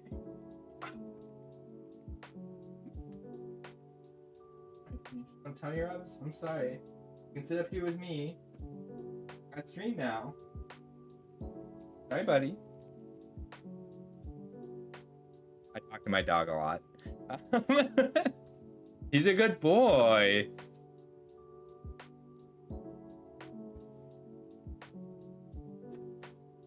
Come here. There you go. Yes, I love you. Yes, I love you too. This is Rebel. He's a good boy. Yeah, Isaiah. We're doing our limited set review. We're just about to start green. And Rebel's saying hi. Hi, Rebel. Yes, yes, yes. Yes, yes. I'm gonna put you down now, okay? Go. Okay. Take you right after this, okay? After this. He's demanding attention. I like my dog. I won't apologize for that. All right, so we're doing green today. We did the overview. It's a really cool set. We did the overview. We did all the multicolored cards. We did all of the artifacts and lands. So we're gonna do green now. Quick color overview. Green has the biggest creatures at each curve. That's usually the case, but it's a little more extreme in this set. There's also more creature-based engines. So we saw earlier when we were talking about this being a bridge format, Uh, Here we go. When bridge format, like cards like Lassoed by the Law or Brimstone Roundup, they serve multiple roles and they do a lot. Art Stall, great timing. How's it going? Thanks so much for the raid. How you doing today? Everybody check out Art Stall. He's one of the people who I watch most often. Thank you so much for the raid. Hi, I'm Scuffle. Usually I'm a VTuber. Today I am streaming with my real face for the first time. It's going to be a fun day. So we are in the middle of our set review. Your timing is good because we're just about to start green. I'm sorry you didn't get all of the fanfare for a normal raid. I do make this content to be posted, so I try to keep it a little more I don't know, serious isn't quite the right word. But you got here just in time for green. Yes. So, quick color overview. You have the biggest creatures. Most of your engines are going to be creature based as opposed to artifacts, enchantments, instant sorceries, things that recur. You are very reliant on keeping bodies in play. There is a lot of commons and uncommons and fights and bites. There's a lot of raw power in the cards. Most of the green cards are a little bit stronger in a vacuum than the other colors. And then there's a strange rhythm to plotting compared to the other colors. Like in the other colors, you're often going to plot a card and cast it exactly the next turn. In green, you have to time things a little bit more, but you have more ramp and more early creatures so that you can hold things for the right time. That's awesome, Arstall. I hope it went well. You also have options for ramping. So some of the cards you want to ramp are just reducing costs. Some of the cards you want to ramp are actually putting lands into play, putting deserts in play. Sometimes you can return lands from your graveyard to play, although not very often, and you can make treasures. There's a few ways to do that. So while you're drafting green, you need to ask yourself, do you care about your graveyard? You need to ask yourself, how are you keeping creatures in play? Are they just bigger? Do you have actual protection spells? Are you using pump spells? How are you managing the size of your creatures? Do you have consistent ways to grow them? Maybe you have some mercenary tokens from red. You're blocking and gaining life. Now what? How do you win the game? So we saw the green-white multicolored mount. That is a really good way to turn a full board into damage for your opponent. And then what turns can you take off? What turns can you pass without playing anything? What turns can you protect yourself with what you have? Green black, we looked at Rustine earlier. It's all about, so I like a grave break. I'm gonna keep using the word grave break. I think it works really well. How are you putting creatures in? When you're green black, you need to know how you're putting creatures in your graveyard. You need to know how you're taking them back out. What are you doing to recur them? Is that worth it? What's the value? Are you reanimating, or are you just returning and casting? Are you going to be able to plot things the turn you pick them up? And then what's your plan for the kill? You can grind enough value that your opponent can't do anything about that, but that's difficult. But if you don't know exactly what bombs your opponent has, you can attack. Attacking is good. There's a few huge graveyard payoffs once you fill things up. We'll talk about those when we get to them. For blue-green plots, your combat tricks are a little bit stronger. You can plot something and then on the next turn cast a spell and hold up mana to protect it. We looked at Decisive Denial earlier. You get to buy some time with your ramp with cards like Doc Orlok. You are getting some time by bouncing. How are you using that time? There's a lot of tempo in blue-green. You need to know how you're using that tempo. You need to know if you are bouncing what they do, if you are bouncing the creatures they play, then you're enabling your attacks. You need to make sure you're taking those attacks. Don't bounce a creature without something good to do with it. Don't bounce a creature if you're not buying time to draw more cards. Don't bounce a creature if you're not buying time to attack. But once you have a big creature in play, your fights and bites and bounces are all going to be more effective than in other archetypes. And compared to other blue archetypes, the other blue archetypes, you really care about like casting 2 spells in the same turn or using a strong into the battlefield effect. In blue-green, you need to figure out how you're using that time. Yeah, Isaiah, there are going to be turns where your opponent plays Doc Orlok on turn 2 and then on turn 3 plots 3 cards. just there's some crazy things you can do with Doc. There's also some like there's a blue card that plots and it's like a snapcaster, so you get to flash back. So you get to save money on the plot and on the flashback spell. Hey J1, how's it going? Yeah, I'm Adam. I can tell people to like go watch old Star City videos now or see me win tournaments from 10 years ago.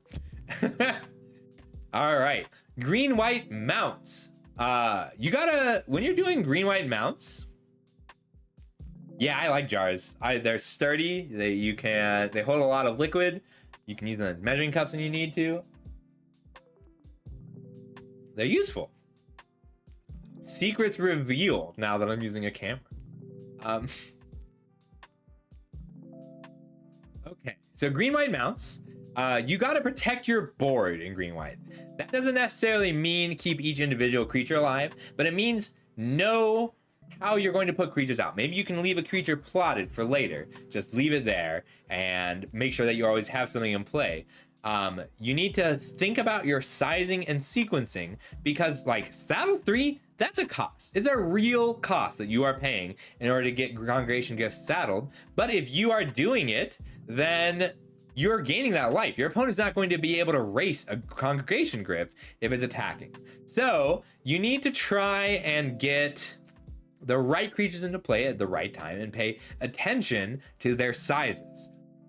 It's a good idea to decide whether you're going wide with a lot of different creatures, a lot of different mounts. Maybe you're tapping 3 mercenaries to saddle, or just going big, making one creature really big by saddling the same creature and over again. And you'll start to see that in the creatures that you saddle. Some of them get bigger when you saddle them. Some of them make tokens when you saddle them. There's a lot of good options. I like it. Yeah, I have a friend who's been trying to get the same mount for like 10 years in World of Warcraft. All right, red, green, ferocious. You have to have 4 power on your creatures. You care a lot about 4 power on your creatures. Jolene is very powerful in red, green, ferocious because she costs 3 mana and has 4 power. There are a few creatures that cost 3 mana and have 4 power, and they're all going to be better in red, green. Just like in some of the other green archetypes, you need to control the size of your creatures and pay careful attention to them. Decide what you're doing with your powerful creatures. You can build an engine. Jolene's very good for building an engine. Now you get to make a creature every turn, which generates it. You get to make a treasure every turn, which pings something, which commits a crime. You can use those treasures for different artifact synergies. You can splash some crazy things with those treasures. So killing them is going to be a fairly different strategy in a lot of situations than generating a value engine with the size of your creatures. You're going to be able to set up a lot of different situations where your opponent just has to block every turn. That's worth a lot of card advantage. If you're attacking with a 7/7, your opponent blocks with a 1/1 every turn, and you're also making a treasure, like it may seem like you're attacking them down, but you're winning with value there. And you have that option in red, green, ferocious. So think about your engine versus your attacking. Think about your power on board at all times, and care about keyword big. It doesn't matter that you have the biggest creature in play all the time. I think that should just be creature type Mount Snorse. I would like Snorse. All right, so the first green card we have, I just replaced all these. Why is this blurry? All right, Hello Alchemist. So this is one of the only cards that does something when you plot it.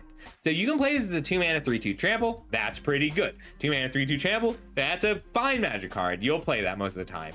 Being able to plot this to pump something right away, very strong. You can even plot this to commit a crime on your opponent's creature. If you need a crime, this is not a bad way to do it. It's a plant, so it grows with Insidious Roots. Insidious Roots isn't in the set. I just want to note that. Yes, it's a plant in a hat, Ben. Everything's a plant.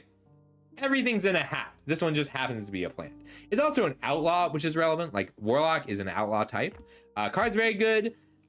Being able to plot it is very good. It's efficient at each stage. You can't plot it as an instant. Just remember to plot pre-combat if you're going to plot. Drive me crazy, I'm not centered. There we go. Yeah, so it is a little weird because it's not a spell. Like plotting isn't a spell for like Monastery Swift Spear. Still solid though. It's very efficient. Yes, it's great for making it big. Good card. All right, Ankle Biter. This is a Golgari card. It doesn't do a lot in green white or green red. It's good in green blue, but that's just because this makes a lot of your sequencing cleaner. It blocks so that you can take like a 1/1 death touch lets you take that you play on turn 1, lets you take turns off later. But the recursion is very good in this set. The ability to pick creatures up from your graveyard. So the more raised dead effects you have, the better this is, which is why I like it specifically in green black. There's also a fair number of bites. You'd rather have a big creature, but the Ankle Biter is nice on its own. So I gave it a 4 with a floor of a 3. That ceiling of a 6, I'll take this as a 6 in the Golgari deck specifically. Like, especially if I have a few Rustines. 1 mana creatures that trade up on defense. It won't trade up on offense because there's too many mercenaries, but trading up on defense is incredibly valuable. Beastbound Outcaster. This card's just powerful. Like, let's pretend it has no text other than plot for a minute. This is either a 2 mana 3/3 next turn or a 3 mana 3/3 this turn, and that's efficient either way. The ability to draw a card is just gravy. Like, a 3/3 with a variable cost is very powerful. So it's usually going to play near that ceiling of a 6. So, like, you don't have to worry about drawing the card off of it. You want the card, but if you don't have the card, you're not going to be too upset about it. And it's just good.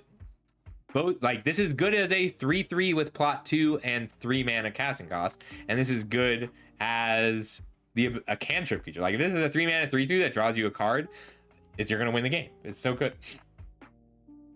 Betrayal at the Vault. I'd give this a higher rating if it weren't so risky. It is a very high risk removal spell, but it's powerful. It's 6 mana instant, kill 2 creatures most of the time.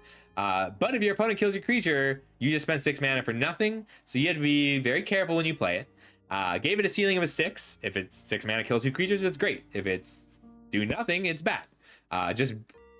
It's got a medium effort value because you have to play with it differently, not because it's a weak draft pick. Just pay attention. Don't cast it if your opponent has 5 mana up. Don't cast it if your opponent has 3 mana up and you don't know what they have. Instant speed is huge. Like, this is a good card, but like, yeah, so like I'll be taking the first copy of this pretty regularly, but 6 mana is a lot for a removal spell in this set. 6 mana for a removal spell that you already have to have a creature in play is a lot, has diminishing returns, but like being able to plot a creature and then cast the plotted creature and shoot it, like the existence of this card makes it difficult to tap out ever. Yeah, that's very true. So like a 4 is good.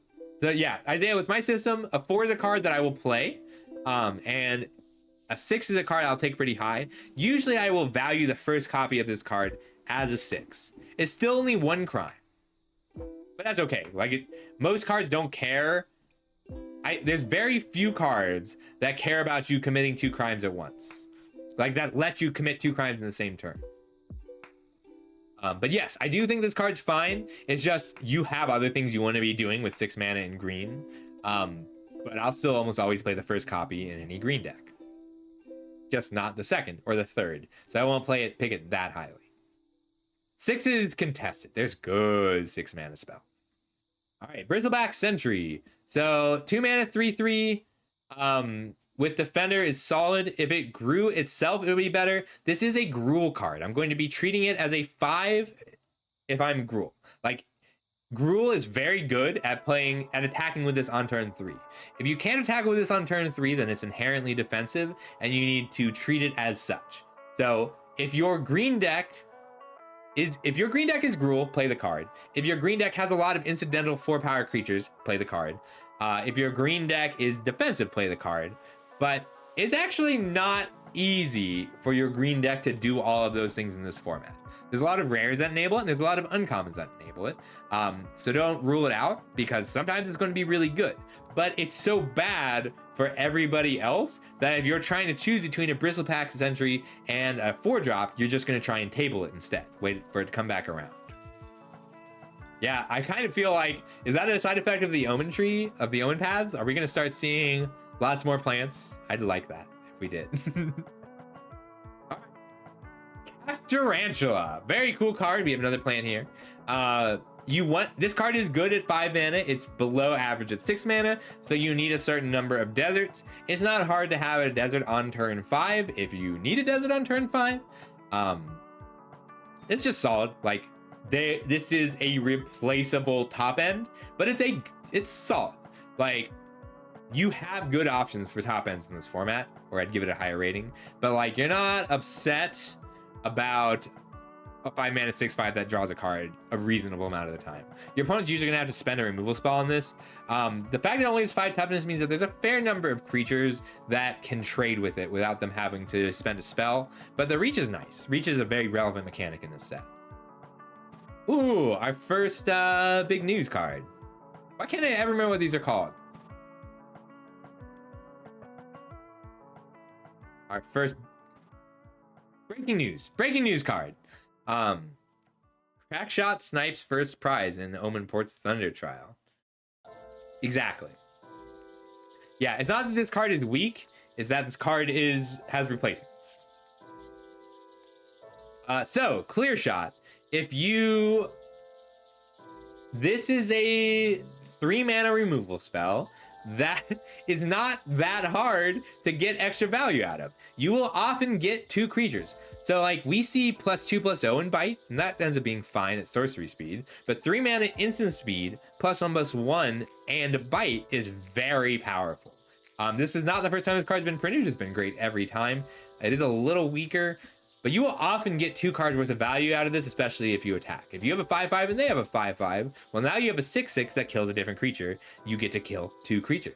Card's pretty good. It's slightly susceptible to a blowout, but 3 mana instant speed means that you can often play other spells. Card's just really good. Bites are good with plot in this set as well. Dance of the Tumbleweeds. Is this our first spree card? This is our first spree card. Okay, so spree. You pay 2 and it does nothing. Then you pay 1 or 3 to do either of these additional costs. So this is 3 mana, go get a desert, put it into play, or 5 mana, put a 5/5 into play usually, or 6 mana, put a 7/7 into play, get a desert. So none of these are particularly powerful. The option is really nice, but it doesn't have a real home. There are better ways to ramp at 3 mana, and there are better large creatures at 5 mana, but the options are still nice. Letting this be a 3-drop or a 5-drop or a 6-drop is nice. Yes, do not cast this on turn 2. Wait, you can't? Why can't you play this on turn 2 and do nothing? Oh, you have to choose 1 or more. Okay, it's not 0 or more. You choose 1 or more additional costs. All right, so this is 3 mana, go get a desert, put it into play, or 5 mana, put a 5/5 into play. So I gave it a 3, and I feel like it's usually gonna play at that 3, but if you are a desert deck, or you are good at ramping, there's a few good spells that it works with, which we will see here momentarily, then the card's solid, but it's going to feel average most of the time. It is. Yeah, that's what I was thinking. Free Strider Commando. This is a cool card. This is either a 3 mana 3/3 or on turn 3, or a 4 mana 5/5 on turn 5, but you pay the mana on turn 4. 6/6 for 6 is not terrible, Ogre. It's just replaceable. There's also a lot of bounce in this set. There's a lot of ways to deal with specifically a token. Oh, I mixed up 2 slides, but that's fine. So yeah, card solid. 3 mana 3/3 or a 4 mana 5/5 is good. It lets you double spell. It's a mercenary. It does all the things reasonably well. So I gave it a 5. I really like vanilla creatures with variable costs. Correct. That's correct, Beard. Yes, 5/5 reanimated is nice. I like this card. Like, you can unearth this. The card unearth, not the mechanic. The card return dark creature with mana value 3 less to play, and it will do some work. Like, unearthing a 5/5 is cool, but yeah, the card is just strong all around. You can't cast them because it is choose 1 or more additional costs, so you have to choose at least 1 cost. All right, Drover Grizzly. It's a 3 mana 4/2. The trample is nice, but it always, like, This is a green white or a red green card. You want this card when you care about 4 power or when you care about mounts. It doesn't do a whole lot in blue green or white green. Leaving everything trample is very good in the right situation. And having 4 power for 3 mana is really good in the right situation. Yeah, I like spree cards. So if you haven't heard me complain about this before, the big change I'd make to Magic is modal as a subtype. Like I would have this be sorcery, modal, and then it would be spree, choose 1 or more additional modes, and then the modes would be pay a cost. I'd really like that in Magic. There's a lot of cool ways to use modal spells. All right, full steam ahead. Good finisher in the right deck, weak otherwise. You really only need 2 or 3 creatures for this to be a good card, but like building a deck that wins when this is cast is not impossible or even that difficult. It's just some work. I like this is Overrun. It plays like Overrun. +2/+2 trample, can't be double blocked. So the nice thing about this line of attacks, this creature can't be blocked by more than 1 creature, is it makes it less bad to only have 2 or 3 creatures to attack. You obviously don't want a deck where having only 2 or 3 creatures to attack is the norm. It's also competing with cards like the Saddled Grizzly or the Drover Grizzly, which is a 4/2 that gives everything trample, or where's that other Gruul guy? That's red white. This guy. There are other good ways to grant your team trample, but like Overrun does a job. You build your deck to do a job. So I gave it a floor of a 2, ceiling of a 6. If you need this card to kill them, to get the finisher, then you want full steam ahead. I would like to see, so like you would also be able to have cards like whenever you cast a modal spell, copy that spell, choose a different mode. I'd love that. I like charms. I've always loved charms as cool ways to make the game interesting and add choice. All right, Giant Beaver, 4 mana, 4/4 with Vigilance. That's usually going to be why you want this card, like because you want the body, but it's also a mount. It has 4 power, and growing what saddled it is really nice. There's a lot of good creatures that you just want to get a little bit bigger. It does target a creature, so like you don't get to grow everything that saddled it, but growing a specific creature each attack is solid. I like this card.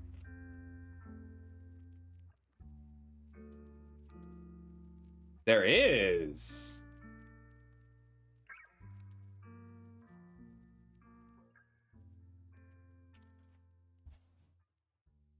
Holy crap.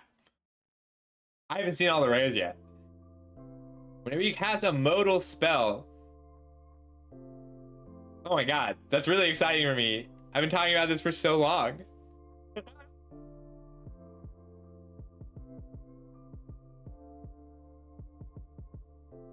Okay, really happy about that. I'm a little giddy. Because the other one, there was an uncard that did it. But yeah, modal spells are a thing now. Wow, that's awesome. Like, Cryptic Command with this card is cool. I mean, it's not that strong, but really happy to see that. Awesome. All right, up next we've got Gold Rush. I like this card. It's a combat trick that fixes your mana and ramps you. Just good. If you are a deck that generates a lot of treasures, like we just looked at, like there are combos you can build with this card. If you can pour 6 creatures into crewing this luxurious locomotive, attack, make 6 treasures, and then give a creature +14/+14. So like I have it as, I'm gonna raise the ceiling on this and the effort. But like I like this card because it's valuable for double spelling, it's valuable for getting your creatures a little bit bigger. It's a good trick. I like tricks that leave treasures behind. But you can also combo with it. You can build combo. 2 mana, pump a creature, make a treasure is very good. Like 2 mana do anything that can be worth a card and make a treasure is good. Like if you can make the +2/+2 worth a card which you can, like this is a set where you're attacking a lot, then leaving a treasure behind on your 2-mana spell is so powerful. It helps you with twin spelling. It's an instant. There are cards that generate a huge number of treasures. If you are paying 2 mana and you already have a treasure in play to give something +4/+4, all of these are really strong situations for Gold Rush. There's some pretty good treasure makers in the set. Yes, there's some good ones. I think this is a great trick. I'm going to be taking it pretty high in green. I do only want it in green. I'm not going to be splashing for it, but like it enables splashing in other colors. I think the card's great. If it's the real thing, you'll know. All right, Hard Bristle Bandit. Good ramp. It's not... This is a useful card for twin spelling. Being able to generate, like, plotting a removal spell or a creature that does a crime lets you get more than the normal amount of ramp out of this. And it's already a solid ramp spell. So I gave it a 4 with a floor of a 3. That ceiling of a 5, I'm going to go ahead and lower the effort on it because... it's good fixing, and being able to generate better ramps with plot is pretty cool. If this card triggered multiple times, I think this card might see modern play. There's some good treasure decks. All right, Intrepid Stable Master, just a better ramp spell, very good in general. 2 mana 2/2, you don't need to have mounts for this card to be good. 2 mana 2/2 with reach that ramps is great. 2 mana 2/2 with reach that lets you have 5 mana on turn 3 is busted. This card is very powerful. I gave it a 6 with a ceiling of a 6, and it's usually going to play at that ceiling.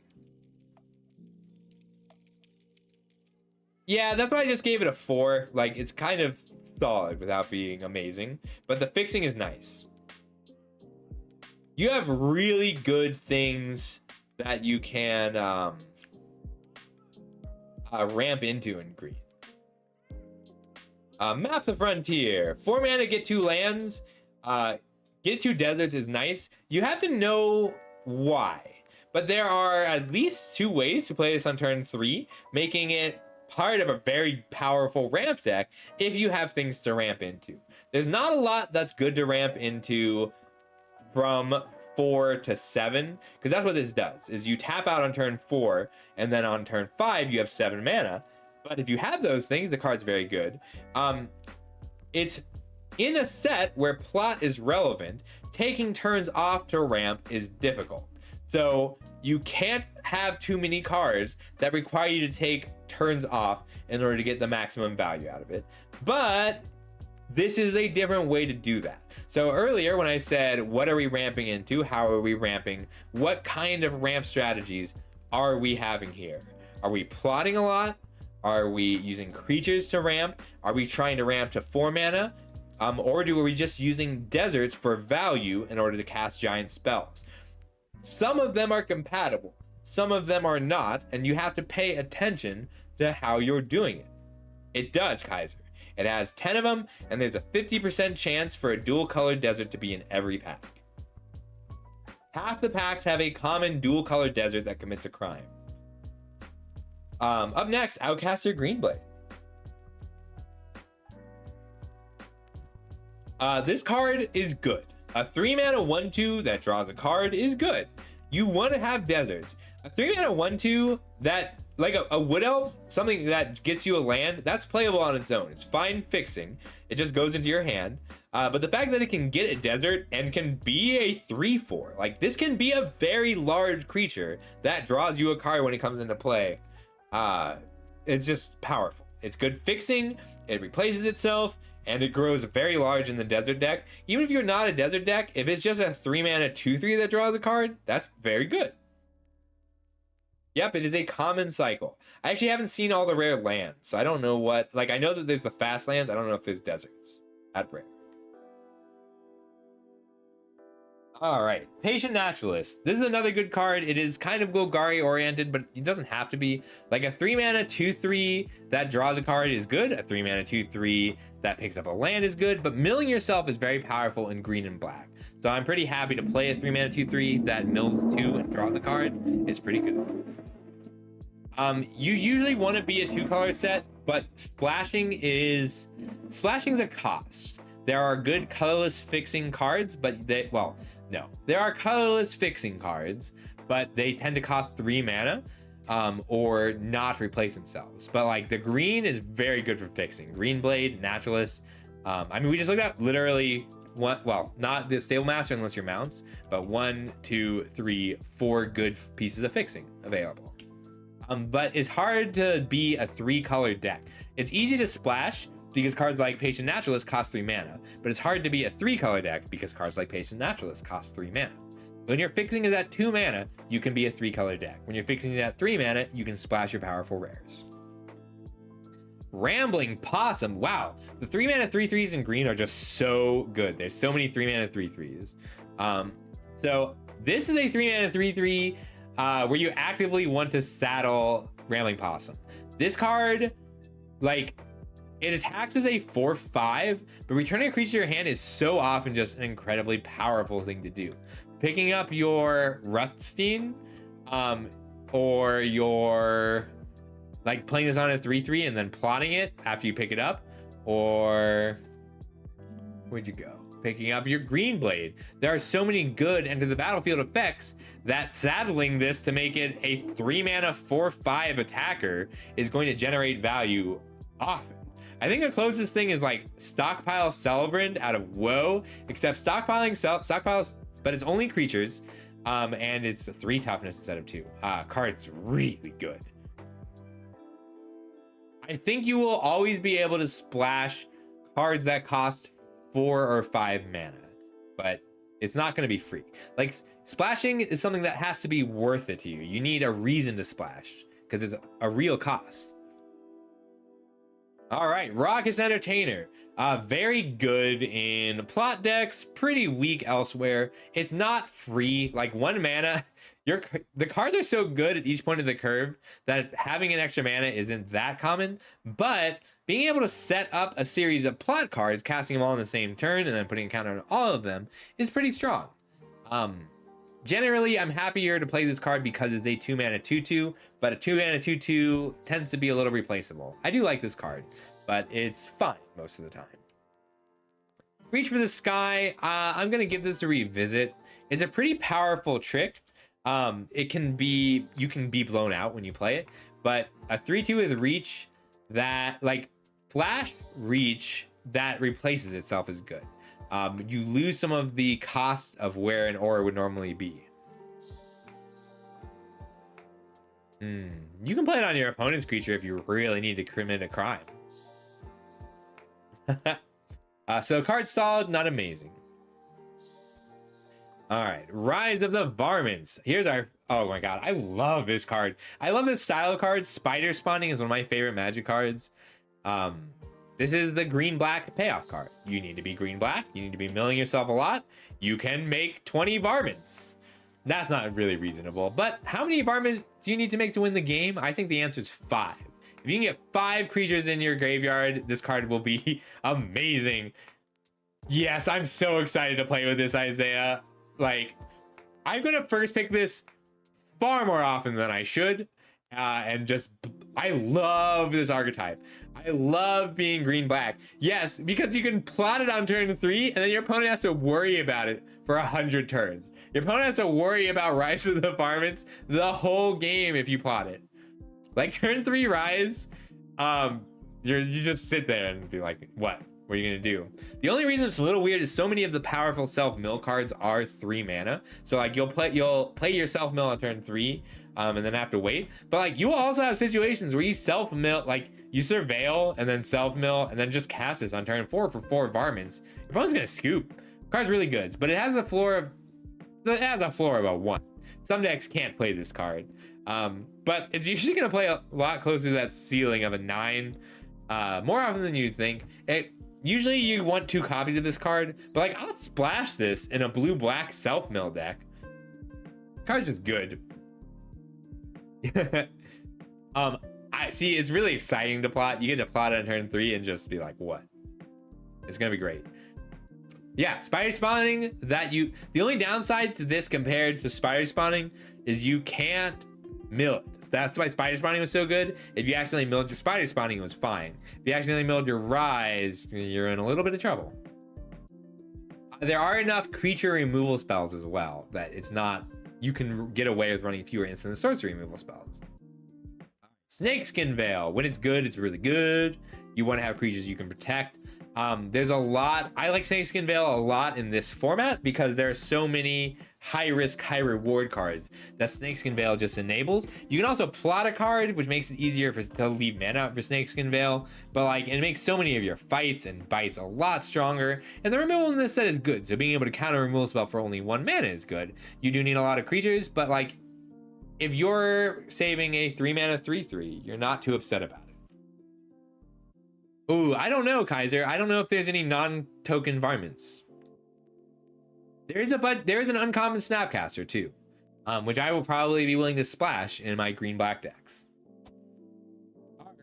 Spinewood's Armadillo. So 6 mana 7/7, reach ward 3. That's solid. Oh, thank you, Isaiah. I appreciate that. We also have Armadillo here.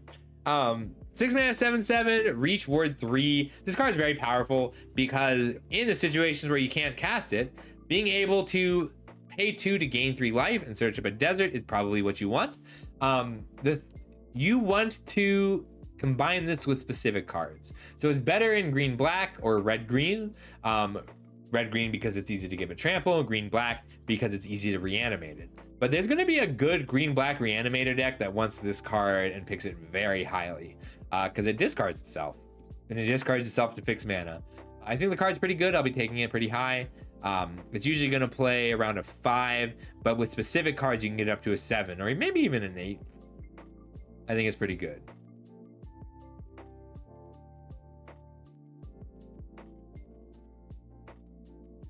All right. Oh, Voracious Varmint. We're going to talk about Voracious Varmint soon. Cards are very good. All right, Spinewood's Paladin. It does everything you want it to do more poorly than other cards. It's fine. Like, it has 5 power. It is not an outlaw, but like decks want to plot it. The gain life is nice. The trample is nice. It's nice. It fulfills a role, and you're usually going to pick it after you usually pick it to fill a hole that your deck is missing elsewhere. So like, it's a good card to ramp into. It's a good, if you have a lot of the 2 mana, this card makes it easier to spend high value picks on cards like the Stable Master. Like Hard Bristle Bandit, in some formats, you need to take the creatures you're ramping into first. In this format, you take the creatures who do the ramping first because of the existence of commons like this guy. Because being able to plot it on turn 3 is very good. So yeah, the card's fine. You take the cards that it fills in the gaps that your other cards leave. And it means that you want your ramp creatures first. The 3 life is relevant. The body size is relevant. The variable casting cost is relevant. But yeah, it's replaceable. Oh, here is another very good dredge payoff. So 2 mana 2/2, Badger Mount, like great. It does most of what you wanted to do already, but it also self-enables. It mills your cards and grows. Like the self-mill is powerful. I think this card is very good. Yes, that is true. The moose is relevant. Like, this is a man who rides a moose, and you should fear that. You should fear a moose. You should fear someone on a moose more. But yeah, love self-mill. Saddling is a real cost, but you're getting, like, you can make the milling that you do to yourself worth a card. This is true as well, Isaiah. Up next, Tornado. Love this card. Like, destroy a creature with flying has a habit of either being amazing or terrible without a lot of in between. So putting cycling on it makes it playable and solid. I'm not going to take it over real removal, but I will play it most of the time I'm in green. Throw in the Saddle. Solid removal. Very good in the mounts deck. I do kind of don't want it without mounts, but you don't have to be a mounts deck to have mounts. Like we just looked at this Burrow Fiend. Burrow Fiend is a very good card if you are green-black. You don't have to be a mounts deck. So the power level of... I'm going to lower this to a 4 because like you need a certain number of mounts in your deck.